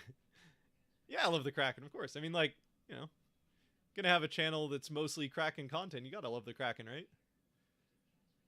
And like I've always wanted to love hockey, but until Seattle got a team, they're just so hard. And if you're from Canada, this is probably going to be impossible to understand because it's so easy to watch hockey and follow whatever team, like at least Canadian team anyway.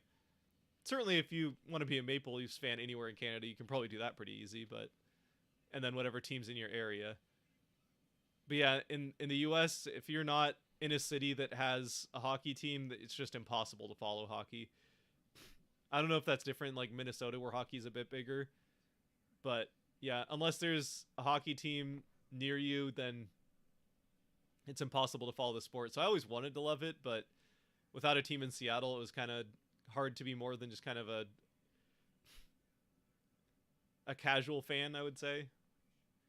But as soon as Seattle got a team, yeah, I'm all in. You know what? Last season could have gone better, but it was, I love just being able to watch hockey, even if it wasn't great hockey all the time. And now this season, it's hard not to love this ride they've been on. I never watch hockey, just placed a random bet on this match. Well, I mean, I've heard mixed things about personally, like I always liked watching hockey, even though I wasn't like a diehard fan growing up. I still liked watching it on TV, but if you can get to a game live, if you're a sports fan and you like want to get to a game live, then get it. Like hockey is so much fun in person. Oh, and yeah, you're from Canada. Okay, so you probably have plenty of exposure to hockey then. But hopefully you bet on the Kraken if you were betting on this game, because Columbus is not a team you want to be betting on.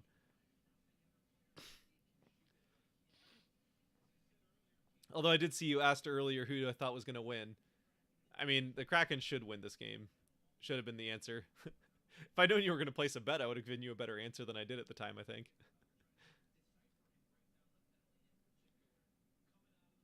How long have I been a fan of hockey and the Kraken? Hockey, like I said, a casual fan for most of my life, but a diehard fan that really like follows it more than just kind of casually and then in the playoffs when it's easier to watch, which is what was the case until recently for Seattle fans. Most of my life there was a couple of seasons like when Vancouver made their Stanley Cup Finals run that they lost to in Boston. I followed that pretty closely because with Vancouver being just across the border, you could occasionally get Canucks games in Seattle, but not every game by any means. It was like probably 15, 20 games a season. But then the playoffs, you could watch all the playoff games. They're televised that a lot better. And hockey playoffs, there's nothing better.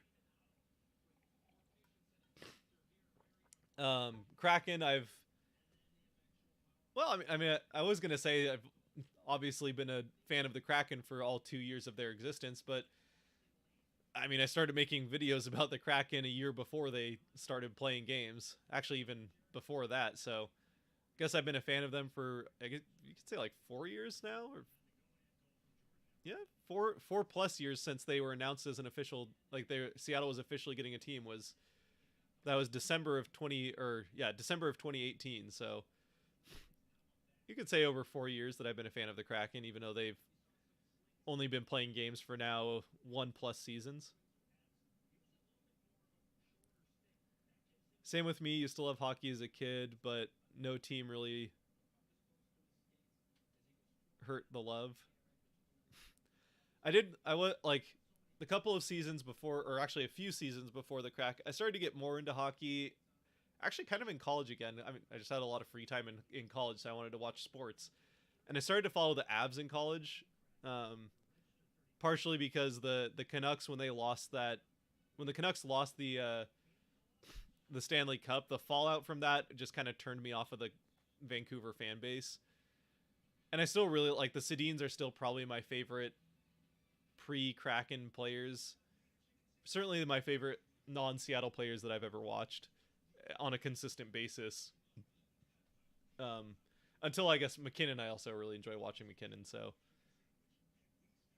but yeah, I started to cheer for the Avs again, like I talked about earlier, just with liking Colorado teams and loving the Avs branding. So, cheered for them through some lean years for the Avalanche, but they got McKinnon and things got better. And then, of course, the first year I turn away from the Avalanche because Seattle started playing games, they go and win the Stanley Cup. Waited until I was no longer a Avalanche first fan, and then they won. So, if the Kraken take too long to win the Stanley Cup, maybe I'll just jump off the Kraken bandwagon for a year to see if that works. Maybe I should do that with the Mariners. Just say, you know what, I'm a fan of someone else for a season. Maybe an all-in fan for someone else, and then the Mariners will win it all.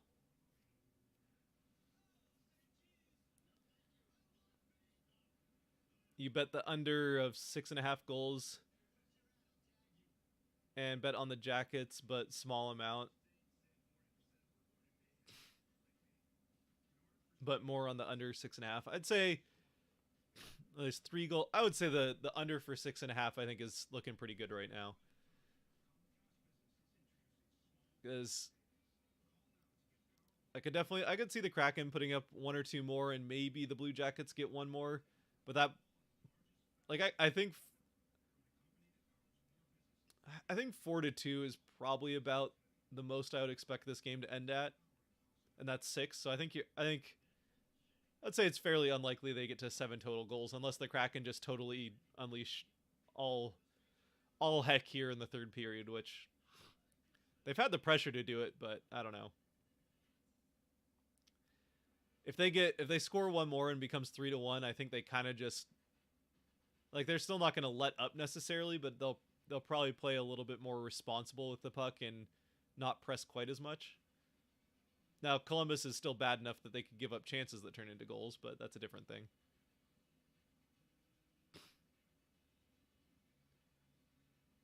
Do I go to live games? Yes, I am fortunate enough to go to all of the Kraken home games. Usually, I have press access to the Kraken home games, so usually there. But also, before I knew that was going to happen, I have half season tickets that I split. So yeah, I get to all of the Kraken home games, which is if you told me that a few years ago, I would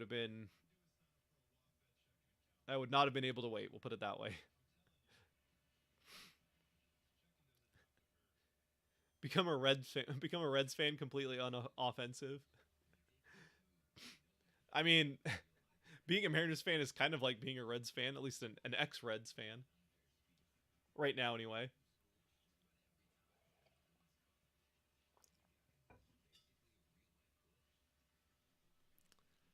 There was one year that I really hated the Reds as a kid, and then I decided I actually kind of liked them. The next year, it was the year that the Reds traded for Griffey. I just hated them for stealing Griffey from Seattle. But then I mean, again, I was a kid at this point, so you don't really understand the context around trades.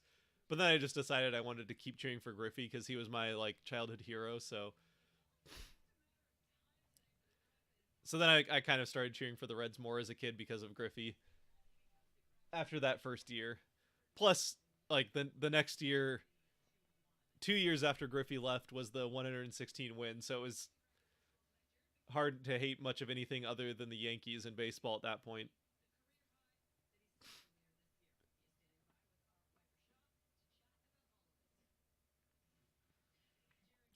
I don't know if you've ever read about it, but the Avs were nearly named the Rocky Mountain Extreme. Yes, I have heard that.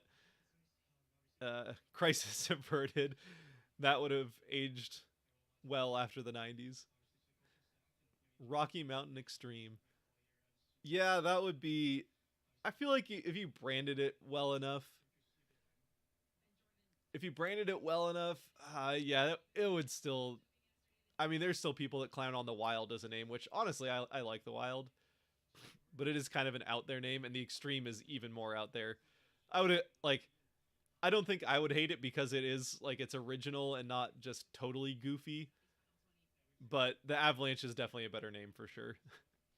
So I would say they made the right choice there. By I think it was the owner at the time that wanted the Extreme as the name, and then he eventually got outvoted or saw the light and chose not to pick that as the name. Yeah, I think that was probably the right decision. That would have been such a cringe name now. Yeah, probably. Like it is. I will say it's really hard to say how things are gonna age and how things would have aged even just because like once a name has some history to it, like I mean the Avalanche won a Stanley Cup their first year as the Avalanche. So, if they're the Extreme and then they immediately win a Stanley Cup, you're like, well, I mean, now the name's got history and it's I could see the Extreme like feeling like a cool name for a team that's really good, but yeah, if they're mediocre to bad, that just that would not sit right.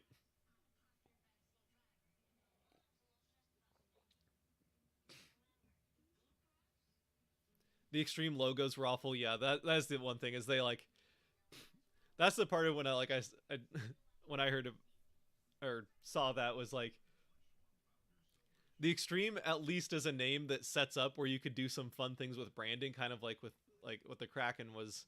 Although the Kraken's definitely a much better name than the Extreme, but it sets up well for some cool stuff you can do with branding, and they just the like concepts for it were awful, which you know probably were not fully fleshed out concepts because it was still early on in the name picking process.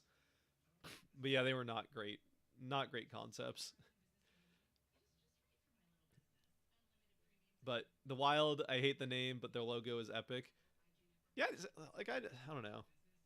I don't hate the name, but I I actually kind of like the Wild as a team name, but I also totally understand why people might not be crazy about it.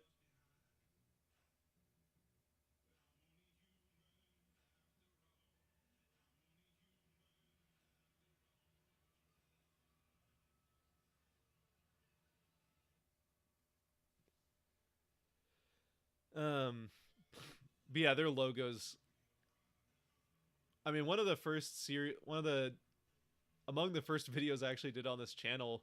If you want to go way back and listen to me do videos in a pretty monotone voice, some of the first videos I did on this channel was a March Madness of the Big Four sports logos and picking the best logo in all of sports. And the Wild, I think I picked the Wild as the best logo in all of sports. So spoiler if you wanted to watch those, but yeah, I did like one video picking the best logo in each of the leagues, and then a fifth video is the final four of the best logos from each league. And I'm again spoiler, I'm pretty sure I picked the Wild as my favorite logo in all of sports.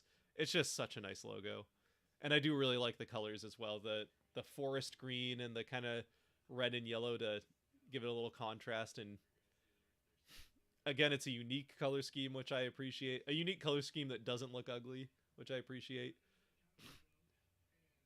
Now, I will say, when the Wild had the red jerseys, that I was not crazy about. Because, like, if you're going to have a name like the Wild, you have to have, like, green or blue as your main color. And, you know, blue's not in their color scheme, so you got to stick with the green. So when they had those red jerseys for a bit, that was kind of gross. But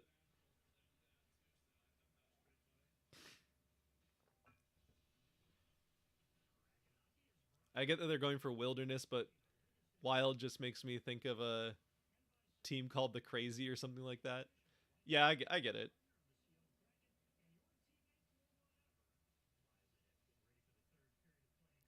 Which is, I mean, for whatever, like, I totally understand how people make that, like, how that's the mental connection people make of, like, them called the Wild is them calling themselves the Crazy or something.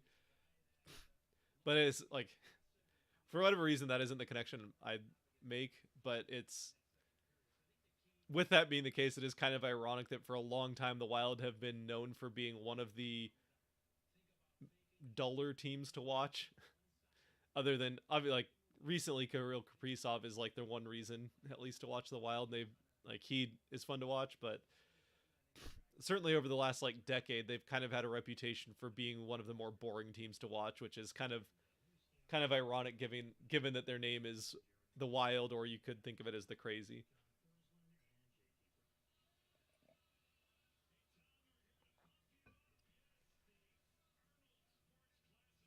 We have something in common with the Wild, the only two teams without an S in the name. Yeah, the Avalanche don't either. Avalanche, Wild. Is there another one in the NHL? I think it's just those three in the NHL. There's a few others. Obviously, like I mean, it's kind of cheating, but the Red Sox and black or Red Sox and White Sox in baseball. The Jazz, obviously, basketball, and the Magic.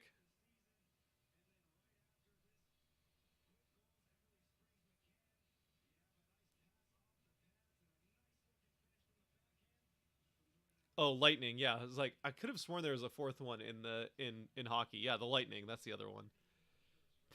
Oh, and I guess the basketball has the Thunder as well. But again, we'd rather the Thunder just not exist.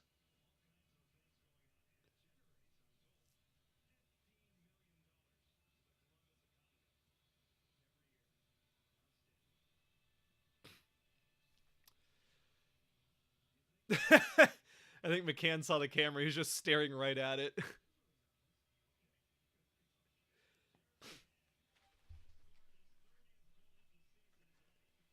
All right, here we go. Puck about to drop for the third period, and this time we start the period 5-on-5. How about that? Kraken win this face-off. It's Wenberg who wins it. Tipped in. Offensive end for the Kraken, but oh nope, they keep it. Bouncing puck. Wenberg eventually is the one that gets a hold on it. Circling around along the boards, he'll put it down behind the net for Bjorkstrand. Up to Alexiak. Alexiak out to Borgen. Borgen shoots. Blocked in front from Schwartz, who's down again.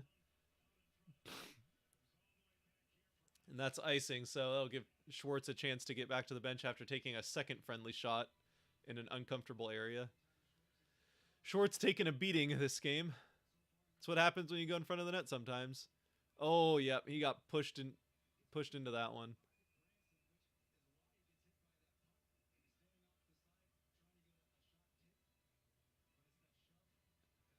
Yeah, that got him right up in like the neck area. He got shoved into it.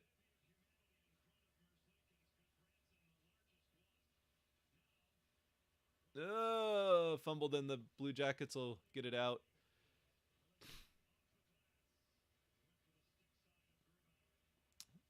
Shot from outside the dangerous area anyway, goes wide, so nothing dangerous there for Grubauer to have to deal with.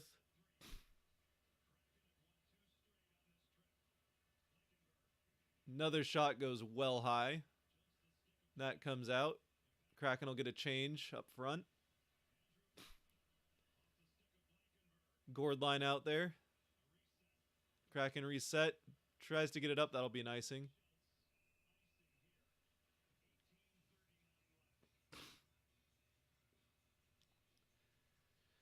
So we'll go back to the defensive end for the Kraken for a face-off.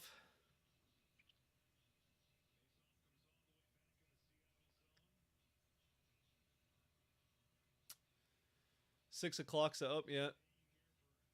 I guess maybe it didn't get him up in the neck. It was hard to see where that shot hit him, but he's definitely giving a bit of a massage to his inner arm there, so maybe that's where it got him. That's definitely a place that doesn't always have pads.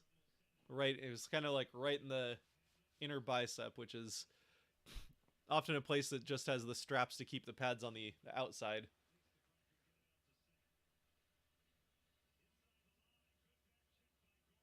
Nice play, Gourd. A little embellishing there from, I don't know who Donato was putting that to, but worked out. Goes off Donato and deflected out a play from Geeky.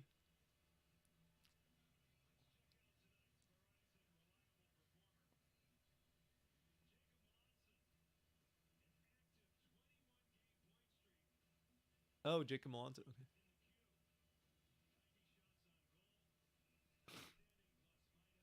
Kraken 5th round pick from their first draft. Jacob Melanson has a active 21 game point streak in the QMJHL. How about that?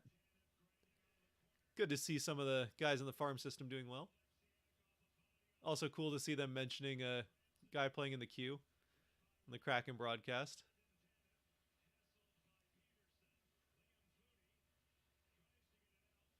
Whoop. Geeky. Oh, nice play, Geeky. Shot. And deflects out of play off Merzlikins. Yeah, Geeky had an open look there. He wants that one back.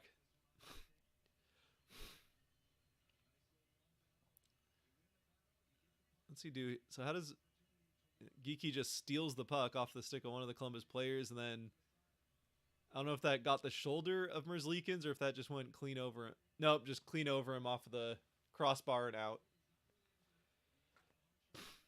Geeky had him frozen. He just put it a little too high. Trying to get it over the glove and put it too far over the glove. Nice play. Schwartz back out there. Larson pinching down. Had a chance, but keeps the puck. Schwartz gets it down. Wemberg has it. He'll put it back around behind the net. Goes all the way to the other side to Bjorkstrand, who gets it to Schwartz. Schwartz up to Larson to Dunn. Shot. Oh, almost had Wemberg on the far side, but it's caught by Merzlikins before it can get to him. The Kraken are pressing for more. Yeah, Dunn was trying to find Wemberg on the far side, and Merzlikins just caught it before it could get to him.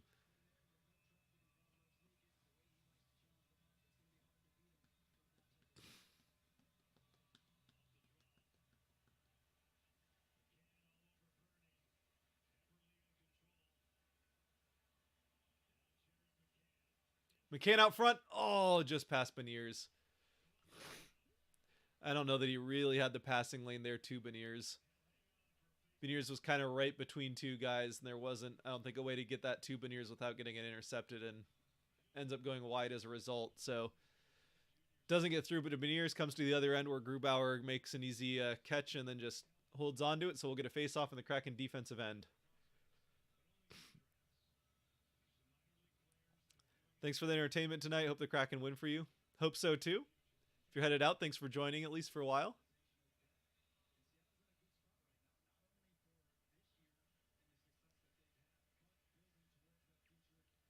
Here we go. Beniers, nice pass. Alexiak with McCann off the Beniers pass. Out front. Oh, I thought that went through the 5-hole. Uh-oh. Uh-oh. Uh-oh. Uh-oh. Get back, Borgen. Get back.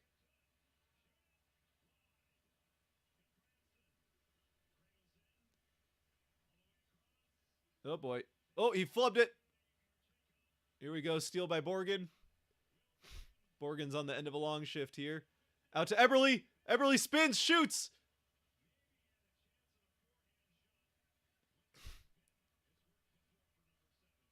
Why not spin? It's worked before. He has scored on the backhand with a spin like that before.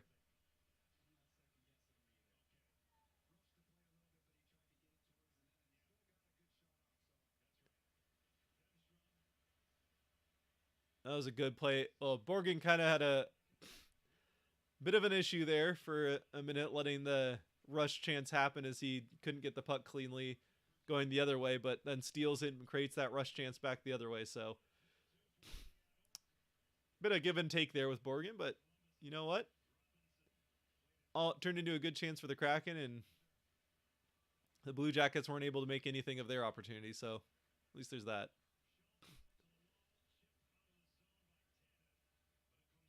All the way back, and that'll be an icing.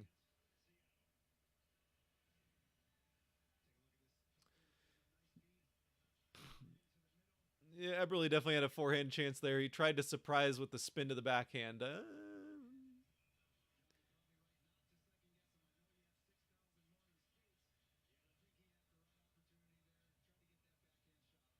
Yeah, the pass was a bit behind him, so by the time he gets to the forehand, that shot might get blocked by the guy that was right there. So spinning to the backhand was, definitely an all right call, I think, in that scenario. Oh, shoot, they scored.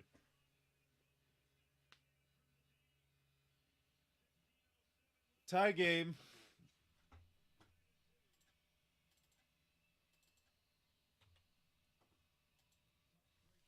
That's just, bad luck.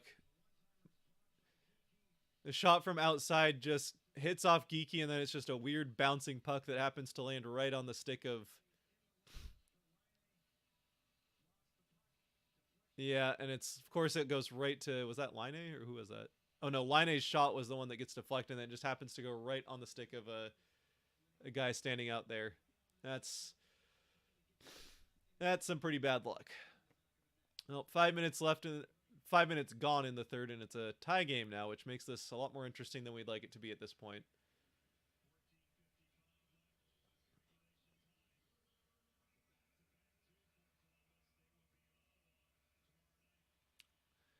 Kraken on the second half of a back-to-back, so hopefully they can keep their legs here in the back half of this third. Columbus apparently is on the first half of a back-to-back. Come on, guys. Getting a little sloppy there. All right, Tolvanen shot. Caught by Merzlikins.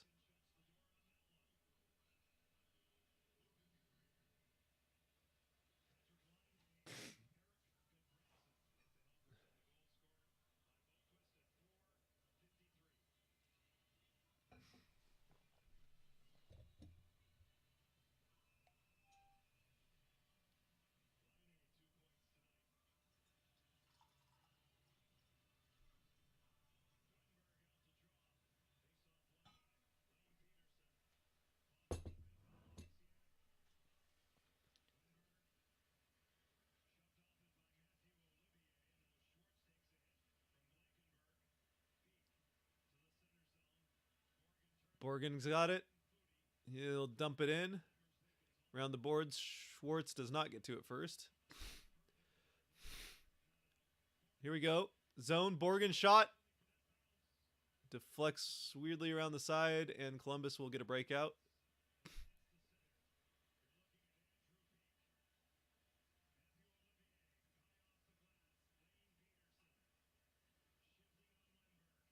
Come on, Kraken. You cannot lose to Columbus.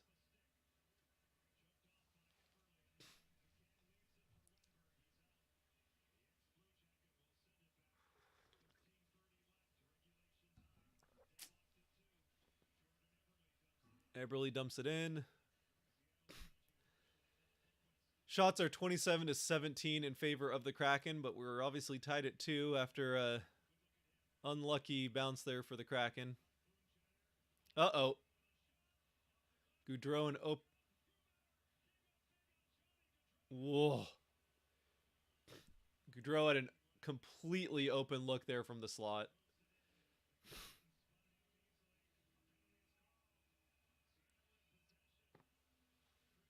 Oh, and now they're going to go to the kill again.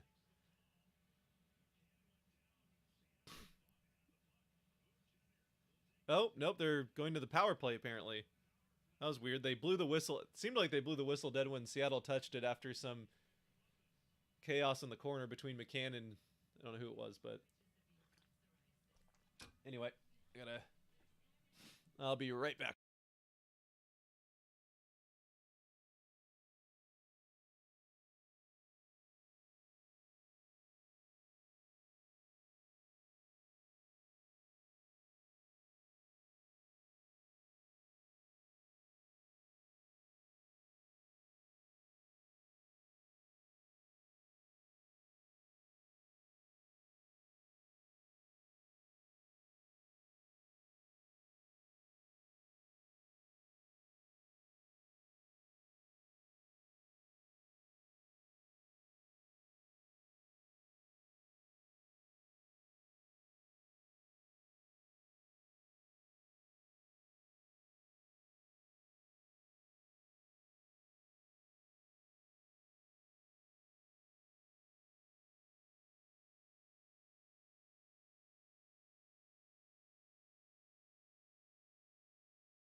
All right, we're back. All right, so the Kraken going to the power play after a big save there from Grubauer. So that whole sequence seemed weird to me again because the penalty, it looks like, comes in the corner against McCann, but then they still got a shot off. So I don't know. That was weird. But I'm pretty sure we're coming back from this commercial break here to a Kraken power play.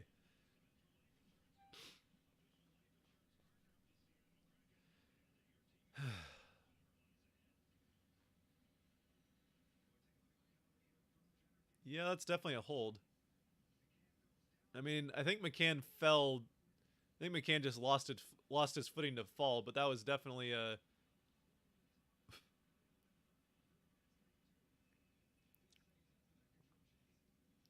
They called it tripping. It was definitely more of a hold than a trip, but it was a penalty. They kick Wemberg out, so McCann will take the face off to start the power play for the Kraken. McCann wins that face-off out to Dunn. Dunn will get it out to the middle. Down to Tolvanen, I'm sure that is. I can't really see it. But oh! Scores! Wemberg! What a play!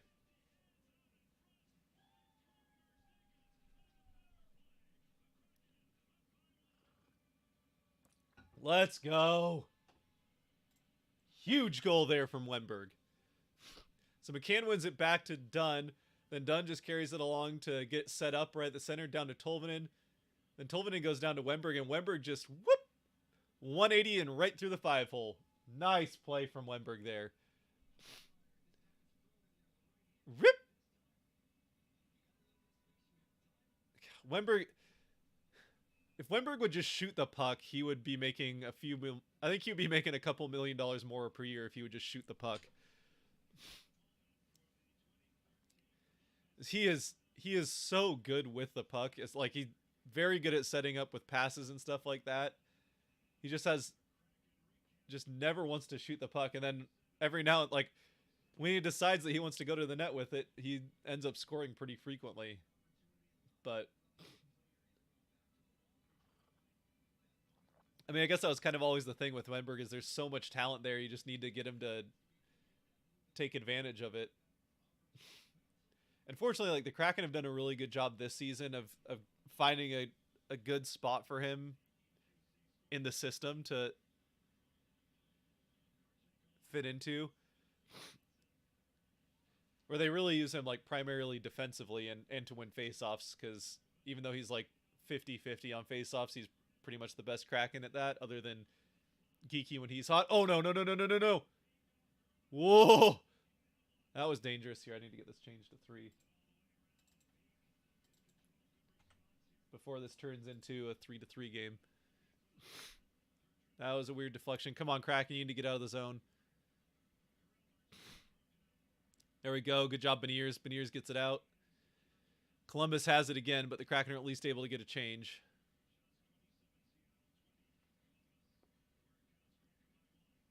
It's now 27-19 shots, so they must have taken one away because obviously Wenberg's is going to count as a shot.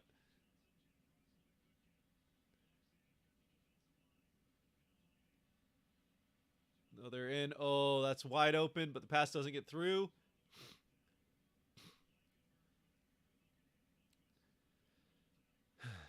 $27 shots to 20 shots now, so they gave another one to Columbus.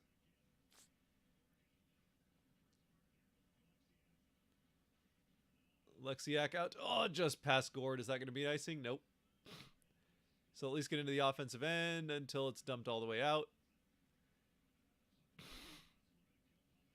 And he'll dump it in as, I don't know if they go for a change. Nope, they're just trying to dump and chase. Now they'll go for a change. Maybe? Here we go! Schwartz! Oh! Schwartz on the clean break and just he tried to put it 5-hole, but Merzlikins made the save. Great vision from Dunn there to see that. Head up all the way and just finds Schwartz right down the middle, and Schwartz... Oh, he tried to... Okay, he tried to go over the pad under the blocker's side, but hit the pad. Or blocker. Good save there by Merzlikins. So just under 11 minutes left. Face off in the offensive end. Wenberg pushes it. Wenberg pushed it past him and then tried to go get the puck behind the boards, or behind the net. Nice play there, Wenberg. He's having a good game.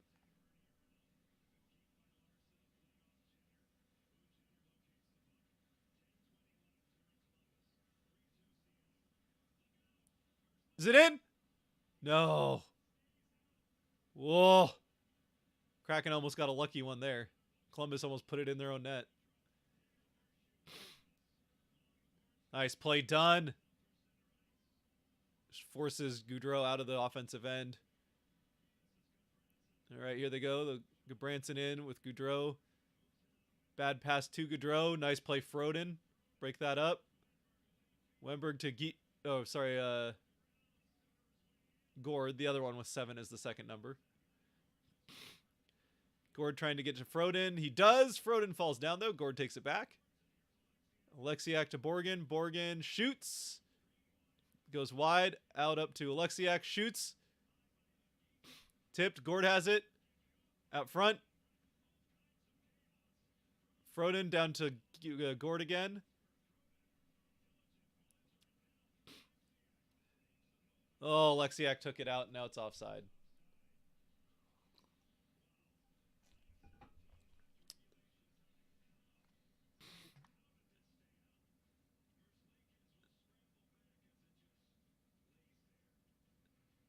How did that even end up behind him?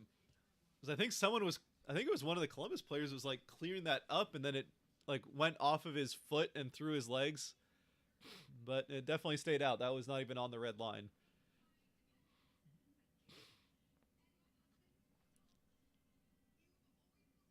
Anyone have a compelling argument as to why Gord doesn't have a C? I'm pretty sure that they're saving it for Beniers.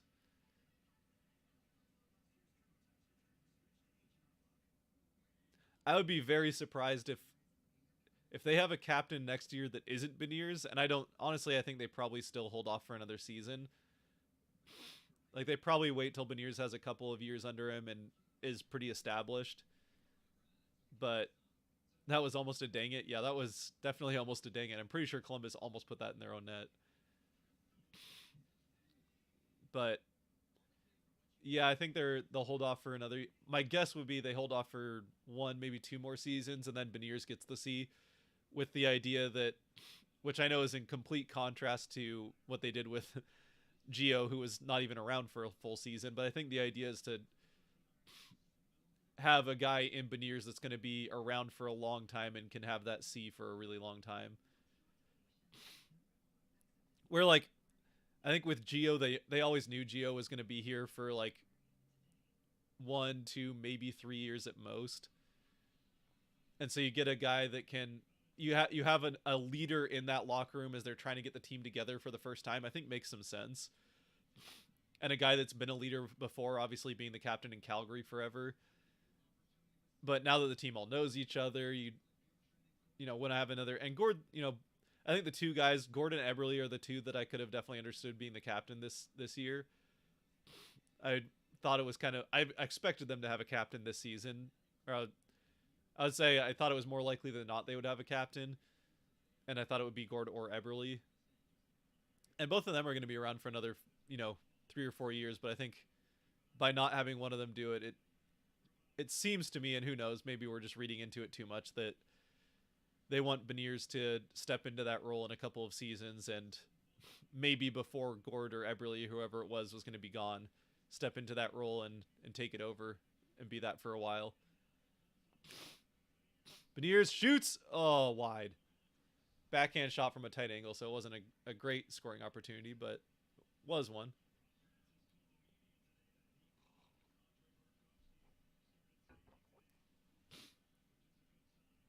Whoop! Beniers, nice play to stay with it. Did he stay with it again? Oh, he just forced it past everyone. Whoa, good Branson with a big shot there. Good Branson's actually had a pretty decent game for being a guy that has not played well for Columbus this season.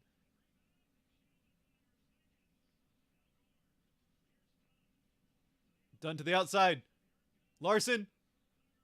Save made. Larson again. Chaos in front. And Columbus will get out. Rush chance. It's 3-on-2, turning into 3-on-3. Line turns around with the puck and he'll dump it in. Big shot.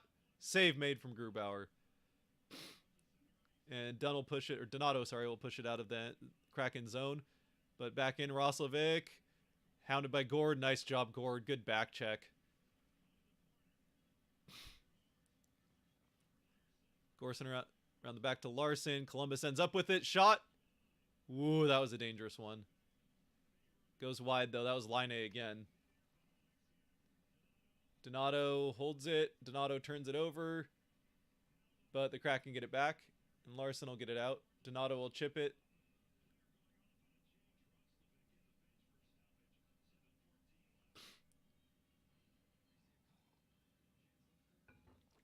McCann got a high stick. Yep, that's should be 4 minutes, but they're not going to get anything out of it. Yep. Yeah, I don't know how that didn't. I didn't see. I'll be honest. I didn't see it live either, but that should be 4 minutes, and they're not going to get anything. Yep, they missed the high stick on McCann, and he's bleeding, so that should have been 4 minutes, but they'll. Yep.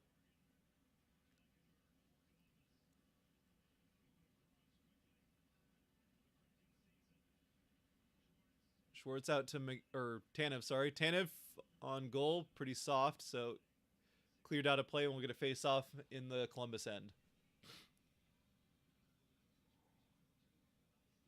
Kraken now leading in shots 30-21. I think it might go to 31 now with that Tanev shot. Yep, 31-21.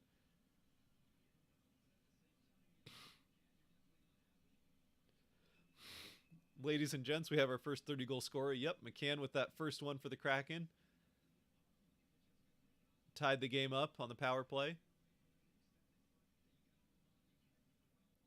Face off, won by Columbus in their end. cleared out. That should be icing. Yep, so we'll go and do the face-off again. Guess Benir's getting some face-off practice, which, let's be honest, is the one thing he definitely needs practice at.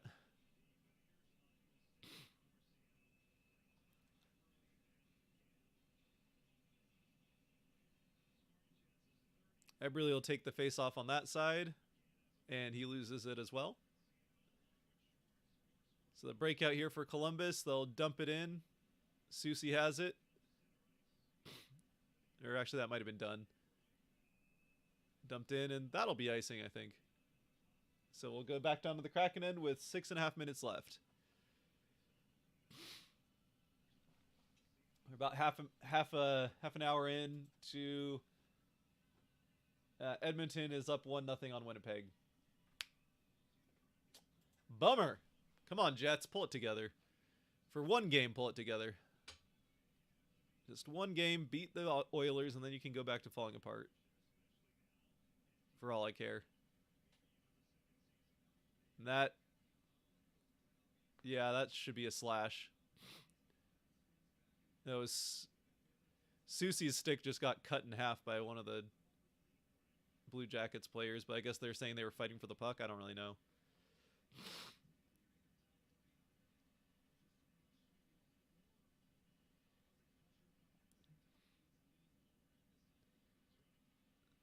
Uh-oh. Whoa. Good recovery there. A little sloppy in the defensive end, but they recovered before it turned into anything. How do you feel they did with the stone cold nothing at the trade deadline? I talked about this a little bit off the start, but for people that have joined in the last hour and a half or whatever it's been, yeah, honestly, I think doing nothing was like I don't know. It's one where I don't think there's really any like big takeaways from it, other than to say that making no moves may have been the right move. 5 minutes left. Kraken get the breakout out of their end of the ice. Tolvanen. Oh, he's gonna put Donato. Yep, and that'll be a Tolvanen flubbed it, so it's offside for Donato. So yeah, I think it might be one where doing nothing might be the right call. Just from the perspective of, like we've said in some of the R&Rs, the team, because of how, I mean, the strength of this Kraken team, really more so, I think, than just about any other team in the NHL, is their depth, which means they just don't have as much to gain as most other teams that were buying at the deadline do from a trade. Excuse me.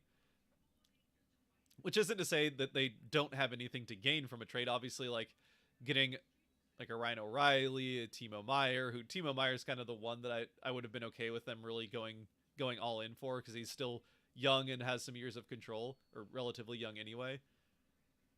Still has a few years of prime left at the very least.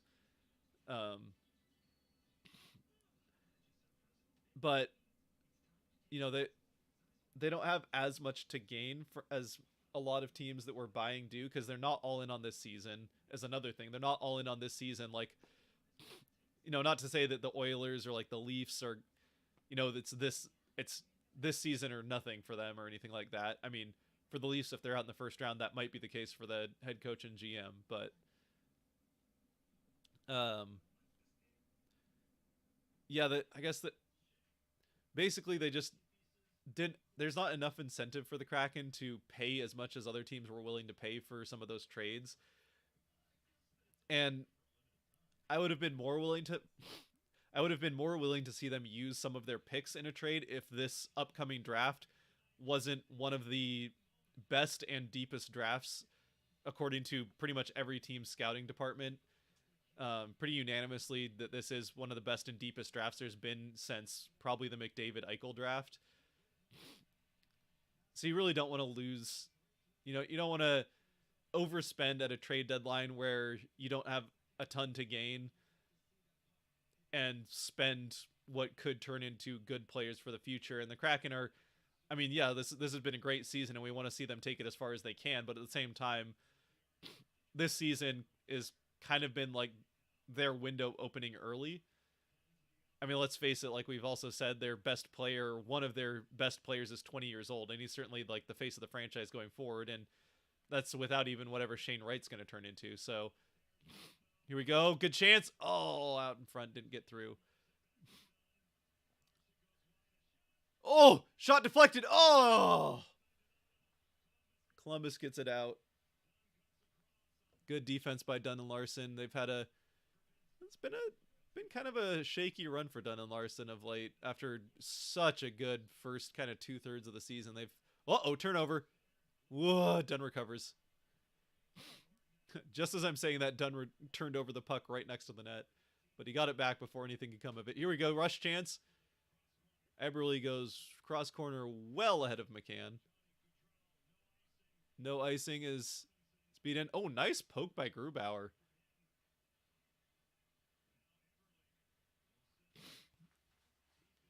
Here we go. Beniers in for it first. He'll push it along the boards. Alexiak keeps the zone to McCann. Eberle. High and off the glass. And out of play.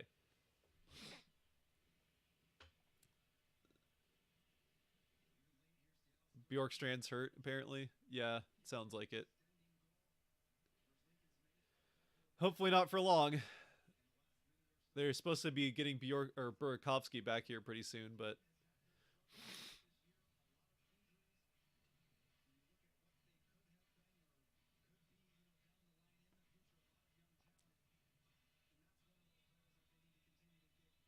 Max Domi for a playoff help was my wish. Yeah, I mean, again, any like rental player, and I don't actually know what Domi's contract situation is, but I think he's more of a rental. I honestly I think that a rental player has just as much chance to hurt the Kraken as really help them a ton here throughout the rest of the way. Which isn't to say that Domi isn't better than some of the other guys, but this is also a locker room that has, it's a pretty tight locker room, and obviously they're all professionals and they would understand and all that. Like they've, other than Beniers, all been around trade deadlines before. Shot from Schwartz, saved. But at the same time, like it's, they all recognize that, especially when you have a team like this that's winning from all parts of the lineup, so everyone's contributing and you're doing it somewhat unexpectedly. I think it does create a bit of a tighter bond there, that bringing in a rental player, and especially if it's a guy like Domi who's had an iffy history as far as reputation in the locker room is concerned, then you run the risk of potentially messing with that chemistry in the locker room. So I don't know. And even by them doing nothing, I think is definitely Gord behind the net. Gord stays with it. Definitely a vote of confidence on the team. Oh, and it's not like they're going by not trading. It's not like by not trading anybody that they're just saying we're saying whatever happens this year, great. We're just looking at the future. Because honestly, if they were just looking at the future, Susie would have been traded. Borgen might have been traded, because you are going to have to give Dunn a pretty big raise here in the offseason, and that, I think, almost certainly means Susie is gone, and could also mean Borgen is gone. Sprong and Donato probably also both gone, but in order to make enough room for Dunn and then still have other guys take the spot, Susie is the one that has the most effect on the cap there. So nice play, Beniers. Eberle's got it now. Beniers has it again, and it's taken from him. And they're going to get it out. 2 minutes left. Kraken up 3-2. Merzlikins in net might get pulled here in the near future if they can get into the offensive end and set up. Less than 2 minutes left now. There goes Merzlikins. Oh, off the goalpost. Get back in net, Grubauer.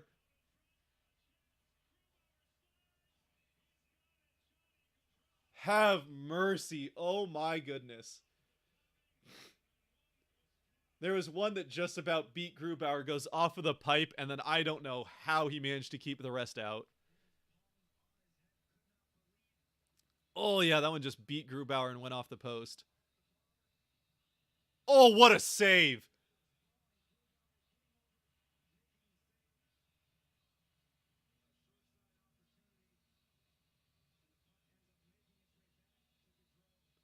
Oh, what a save from Grubauer. Woo! Absolute robbery on Goudreau there. My goodness. Wow. That was even better than I thought. Hyped we didn't get Klingberg. Yeah, I don't know if that. Francis did say there were some rumors that weren't actually true. I'm a little curious if that was one of them because that one didn't really seem to make a lot of sense to me, and I'm also glad they didn't end up going for Klingberg. But I mean, that is one that they were tied to. There were some rumors about him in the off season as well, so that definitely could be one. Net is empty. Kraken fighting for the puck behind their net. Here we go. Tanev has it. Does he get it cleared out? Nope. Goudreau back in behind the net. 1 minute, 10 seconds or 15 seconds left. Schwartz gets it dumped out. Just over a minute left. Here we go. Johnny Gaudreau will start the breakout. Dumps it in. Dump and chase. Larson will get to it first. Blocked in front. Tanev has it. Go Oh, Tanev. It's always Brandon Tanev, isn't it? Boop. There it is. 4-2. Tanev with the empty netter once again. The puck just finds his stick when the net is empty.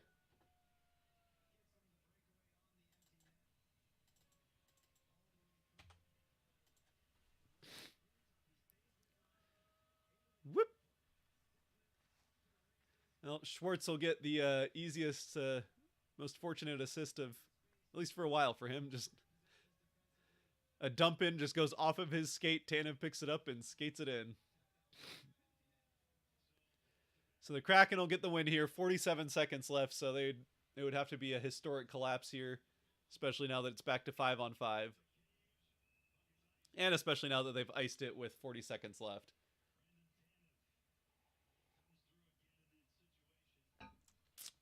Brandon Tanev with yet another. Oh, it's unassisted, so Schwartz won't even get credit for having it go off his skate.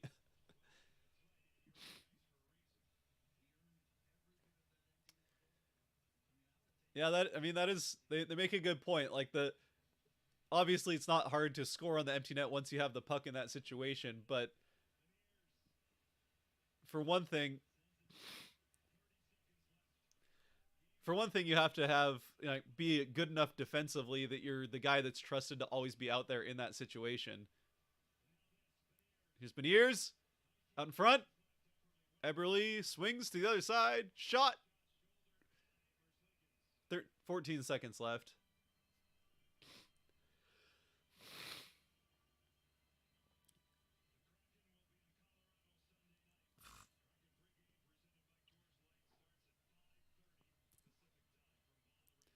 But yeah, so like I was saying, I mean, for Tanev, yeah, the goal is an easy one to score once you have the puck, but you have to be good enough defensively to be out there that often in that situation and be trusted by, the team and coach to have you out there in those situations all the time. So you earn it from there, from the way you play, and then whoop, on net. One more chance went towards the net at the end, but it ends 4-2. Kraken with the win. It's 3 in a row, and once again, they made it a bit interesting where it didn't need to be, but they come away with the win, and that's what matters in the end. Hey, that guy. There it is. That guy gets his 6.5 under. Yep. Like I said, what did I say? Said 4-2 is about what I was expecting for the highest the score would finish, and 4-2. So there you go.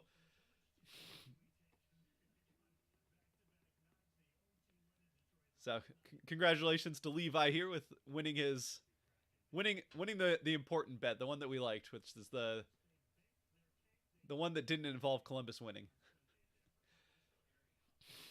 So Kraken end up winning 4-2. Come away with the 2 points. They have made all these games interesting, and they'll need to play a little bit cleaner, especially this game was more dirty in the offensive end, as they played a little bit better in the defensive end actually in this one. but they certainly need to clean up. The penalties were an issue, and they need to clean up the play in the offensive end if they want to keep scoring goals at this rate against a Colorado team here on Sunday that is, I mean, like I said at the beginning, probably the best team in the West right now. Um,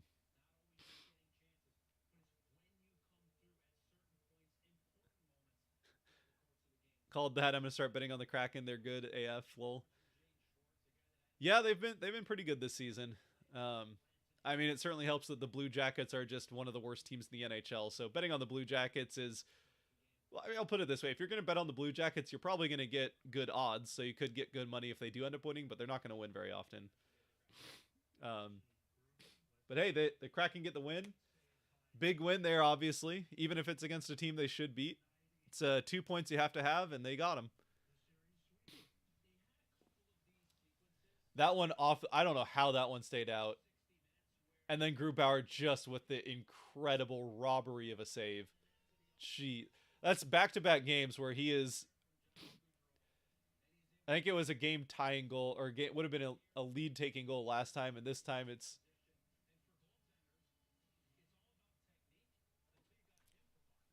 How's it going, Riley? Good to see you. 3 in a row. Let's go. Absolutely.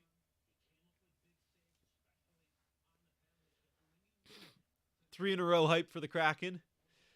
And they'll get a big test against the Avalanche in Colorado on Sunday. So let's see who the Kraken have. They've got, obviously we know Colorado, and then they come back for Anaheim, and then I can't remember the next couple. So Anaheim's another one you have to have. That's along with Columbus, who they just played, the other worst team in the league.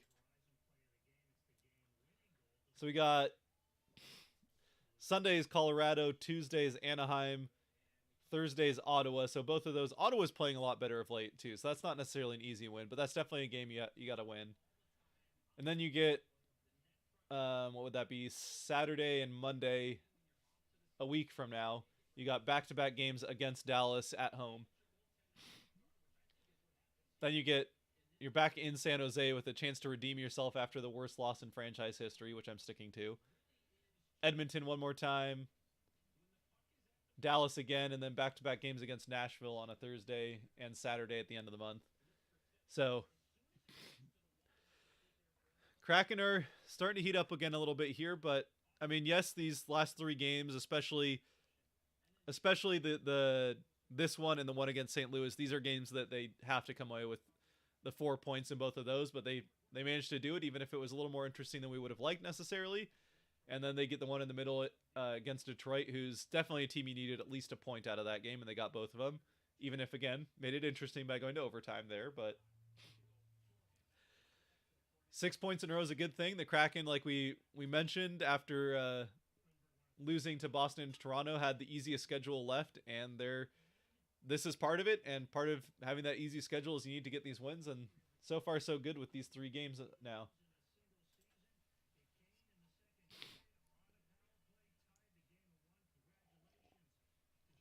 What's your overall thoughts about them? And yeah, that's why I bet on them, because they had 2.5 odds on the Blue Jackets and only 1.4 Jackets, so should have been obvious. Yeah.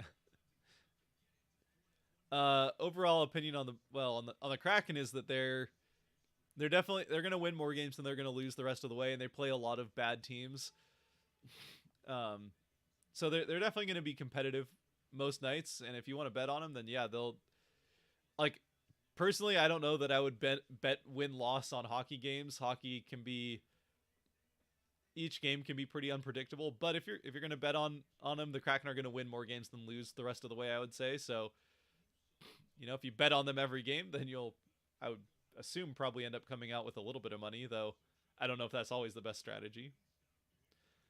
Can't give too many betting tips because I don't do sports betting myself, partially because it's not legal where I'm at. But that paddle save last game was awesome. Yeah, that paddle save was, at the time, I mean, I can't remember every save that's been made all season, but certainly one of the saves of the season. And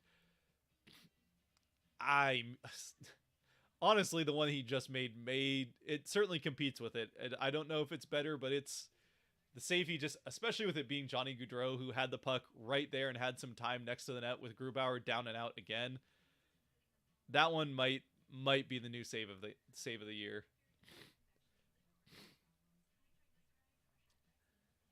Woo, that game though. Yep, they made it interesting again.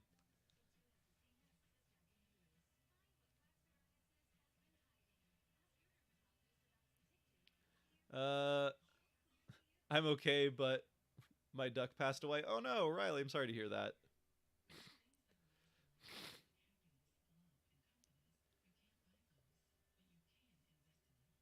That sucks. Well, I'm glad the Kraken could get another win for you in memory of your duck.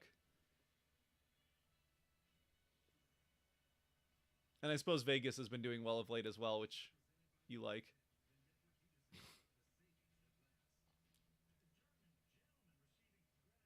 Uh, you make it out to any live games, by the way? Yep, I go to all the home games for the Kraken, so I'm fortunate enough to get to all the home games. Again, largely because of press access, but get to a few of them as just a fan as well. Not going full traditional media or anything like that.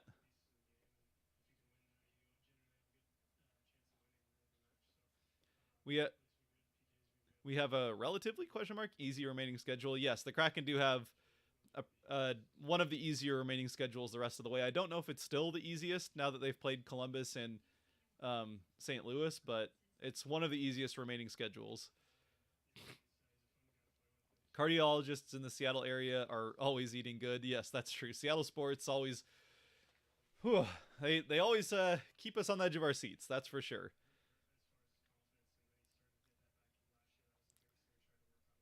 Cheers, man. It's fun betting on games. It makes it more fun and intense. Yeah, I'm sure it would do that.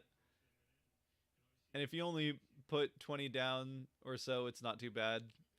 Just don't bet what you can't lose. Yeah, absolutely. I mean, that's, if you're going to do, that's probably the one bit of advice that I think everyone could give about betting in general is just don't bet what you can't lose.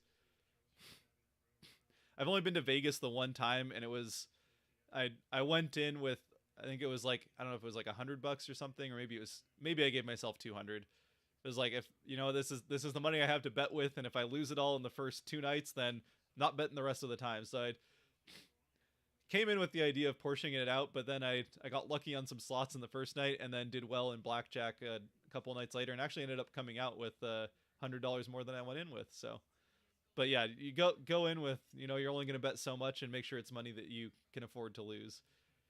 Just see it as like spending on a hobby, I guess. But that means that's where you spend your money.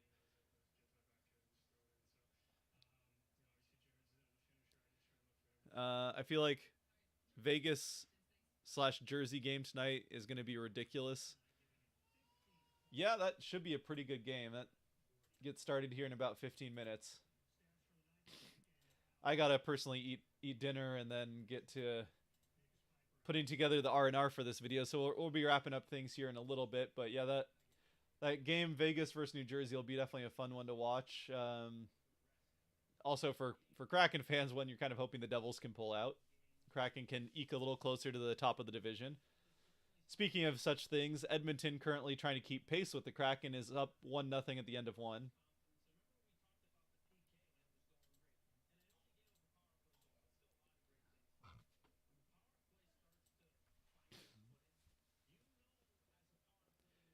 Your duck liked the Penguins. That makes sense. He didn't like the Ducks. I suppose if you're you're a fan of the Kraken and the Golden Knights, then if your pet was a fan of the Ducks, even if he is a Duck, that would be awkward, right? But especially with the season the Ducks are having, that's not a good season. Happy about getting pro wrestling training. That sounds fun. Sounds like a good workout if nothing else. But yeah, that definitely sounds fun.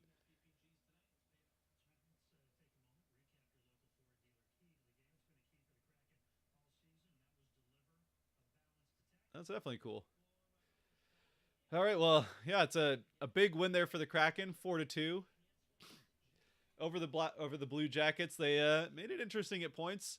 Got off to kind of a sloppy start in the offensive end, which they did kind of fix about halfway through the game, but really the first 30 minutes they were just sloppy in the offensive end. And although they were doing better in the defensive end, they had some issues staying out of the box, especially in the first half of the second period, which cost them the lead as the Blue Jackets were the ones to score first. The first time the Kraken have given up the first goal since that game in San Jose that we prefer to forget about. But they came back and evened things up pretty quick on the power play themselves. McCann with his 30th of the season, the first Kraken player to reach 30 goals ever.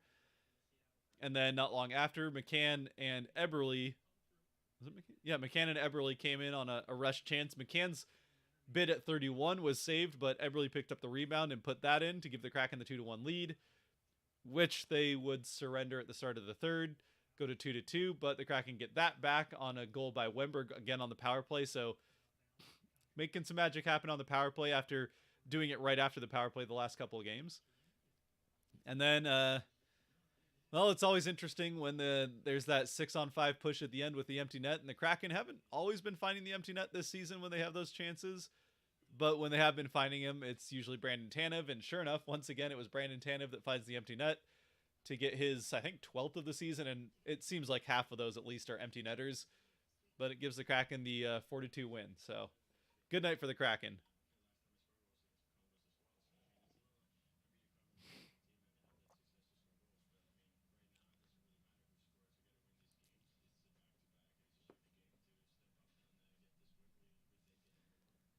This season has been a ton of fun. Thanks for the streams. Absolutely. Yep.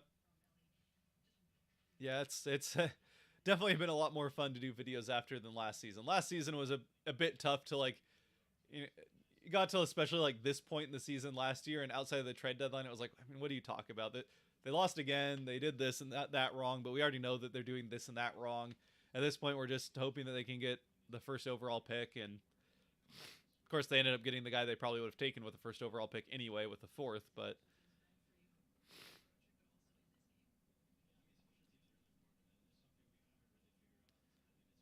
what do you mean? He didn't play against the Sharks in February. We didn't play against the Sharks in February. Okay, yeah. What do you mean we didn't play against the Sharks in February? It was really weird that they didn't have any hockey on the 20th. Just a relaxation day or something. Yeah. Yep. We'll just, as long as they don't repeat that when they go back to San Jose, we'll just forget that one existed. Just forget about that one for a long time, hopefully. You look like Jonathan Marchessault. Have to look up Jonathan Marchessault.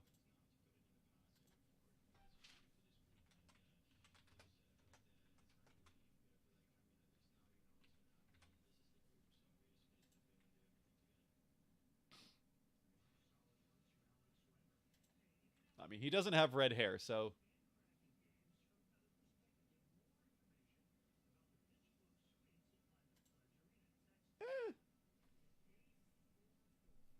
he also has blue eyes.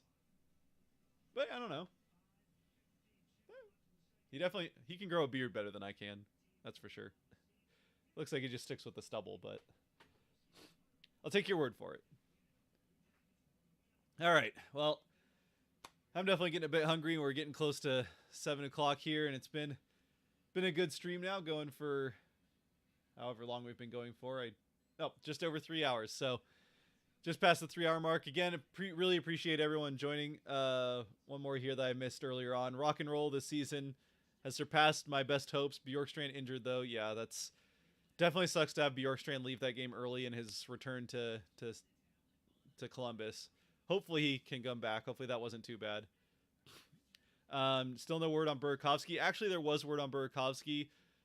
Sounds like he either got back out on the ice to start skating around a little bit today before the game for the skate, or if it wasn't today, it'll be here in the near future, maybe in Colorado. Probably still puts him a week, maybe 2 out from actually returning to playing, but it's definitely a step in the right direction, so hopefully he'll be back sooner rather than later. And yeah, hopefully Bjorkstrand isn't out for too long. We definitely don't want to see that, especially as he was starting to heat up too.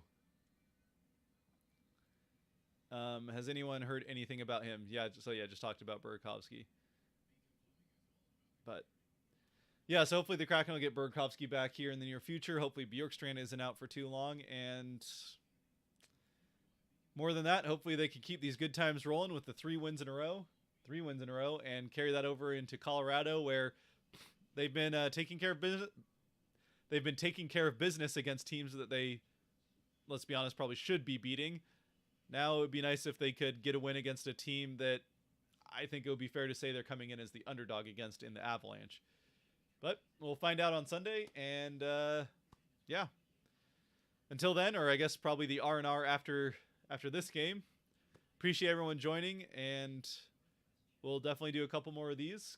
A couple more road trips for sure coming up, so we'll get some more streams in. And yeah, stay safe out there. Be good to each other. God bless. And as always, go Kraken. And now we wait while I find the end stream button and click it. There we go. Thanks for joining again. See ya.